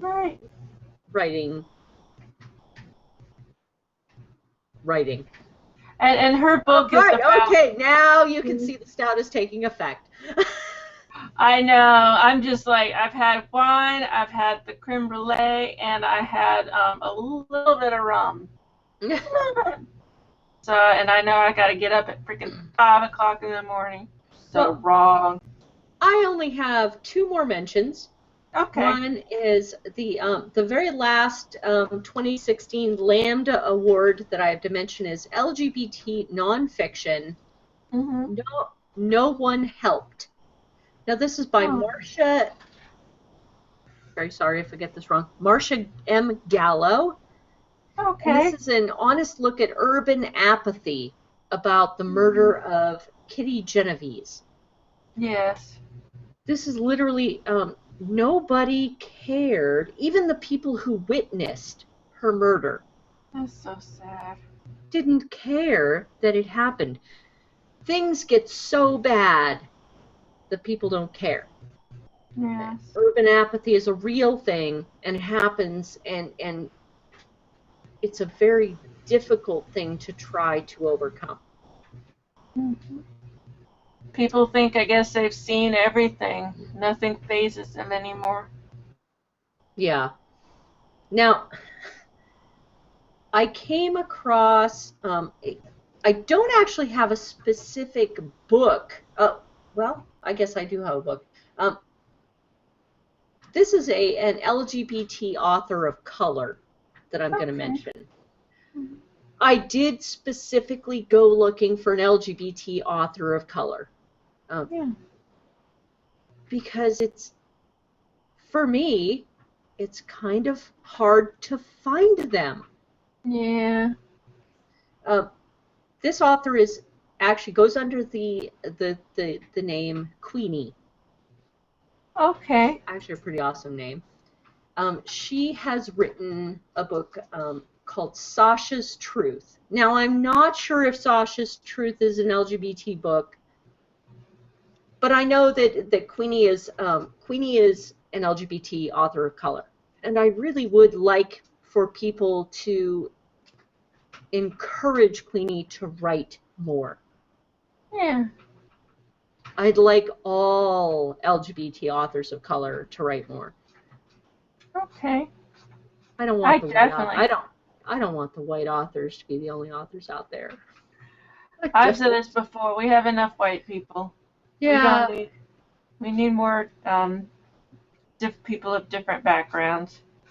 I did not, Queenie, if you happen to watch this podcast, I did not join the group where I found you because it is for people of color, so it wasn't my place to join it. I never want to butt in. I'm like, I know I'm a white person. I know. Really? I don't. I know. I'm really happy I found your book, and I am going to buy it. I'm going to read it, and I will review it, and I'd really like it if you wrote some more. I think. That's a good. Our producer is telling us to look at the chat. Yes. What are we looking at? Oh, the Queen of Ireland. Queen of Ireland. The Queen of Ireland. That is very awesome. Yes. You know, the Queen of Ireland has out a book and a movie, even though I can't get the movie. Aww. Because it's a British thing. Aww. I'd love to, get the whole British entertainment thing going. Let me find.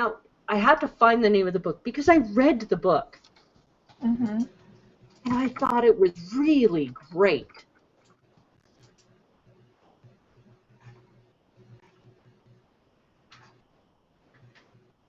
But it's not giving it to me.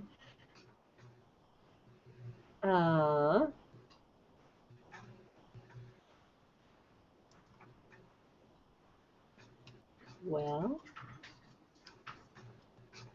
Connor. Oh, here we go. Connor Horgan's documentary as Panty Bliss. Panty Bliss is the Queen of Ireland, and the book does go through really racy subjects. Okay. Yeah,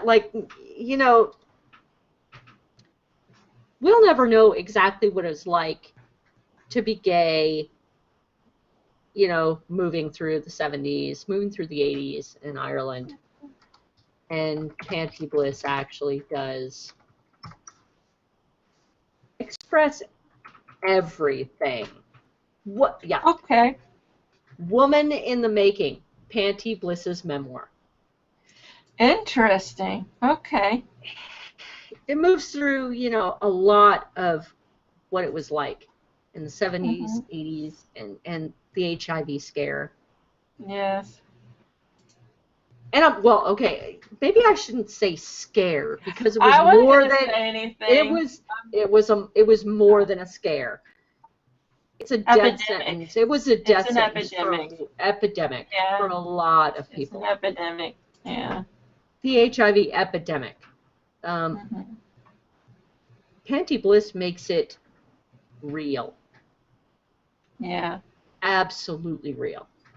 And you really get the sense of what it was like, queer, gay, lesbian, transgender in Ireland. And Ireland has dramatically changed so much. Very much. Very much.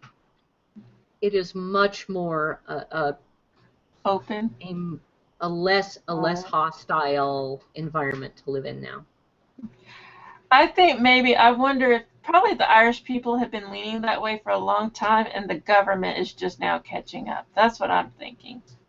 Because people don't change overnight. Governments can change, but I'm thinking the people have been leaning this way for a long time, as far as pro-gay rights and maybe pro-abortion.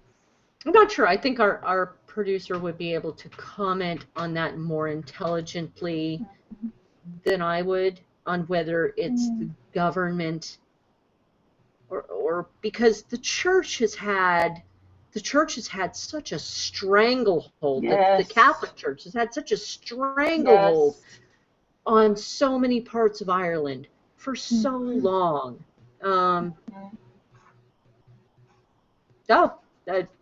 Krotz says he does agree with the government actually being a big player. And yes, the church, and now the church has been a big influence, but their rating is plummeting. There are so many people saying that they're no longer Catholic or they're no longer religious. Period. Mm-hmm. I think the back of the church itself, whether it's the Catholic Church or otherwise, I think the back of the church is probably broken in Ireland, Mm-hmm. and people are making their own decisions now. Right. People aren't letting the church guide every aspect of their lives anymore. They're not obedient like maybe 50 years ago. Mm-hmm. And I think that's a good thing.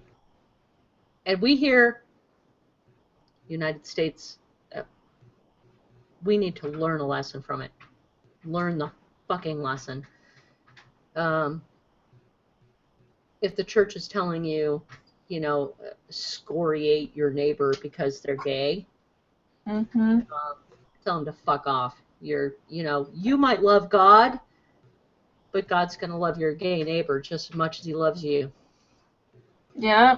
I mean, if you believe that there is a higher power, that higher power created every one of us the way we are. Yeah. I mean, I'm not really, I use religion as a placeholder, yeah. but I'm not religious. I don't believe in gods Mm-hmm. except as placeholders. Right. So I guess technically I'm an atheist. But I respect the fact that other people do believe in a god or gods. But that does not mean that you need to push away your community just because they're different than you are. You make your decisions. The church should not make your decisions for you. No. You need to act as a responsible human being. If you are a Christian, then I would imagine you would believe that God would want you to treat everyone as you would want to be treated. That's kind of one of the basic tenets. And so that's why I've never understood, why is there a problem? You treat people well. Doesn't matter if you don't approve of their lifestyle. You should want to treat them better because of it. Because Jesus, his best friend was a prostitute. He had thieves in his camp. He went out and befriended the most scandalous people in the land. So I always thought, if you're a Christian, don't you want to emulate that? But that is an argument that no one will ever win. You could say that all you want, and you're just going to make people get puffier and puffier and puffier. So I just, I let people be. If that's their choice, that's fine. Just don't put it on me. I am what I am. I'm somewhere between pagan, agnostic, but I was raised Christian, and so I still talk to God, and I still, I'm torn. I'm really just kind of lost out there as far as spirituality goes. I've never quite settled on anything. Yeah. Well, we've definitely gone over as many of our notes, I think, as we can. I think so. Mm-hmm. Lola, please tell our listeners where they can find you. I am in the Bible, actually, page 4. Let there be light, and then, there's Lola. That's actually, let there be light, and then, there's Lola, because they saw me, because there was light. So page 4 of the Bible. Possibly in the Necromonicon, but I think they ripped me out because I couldn't say the name.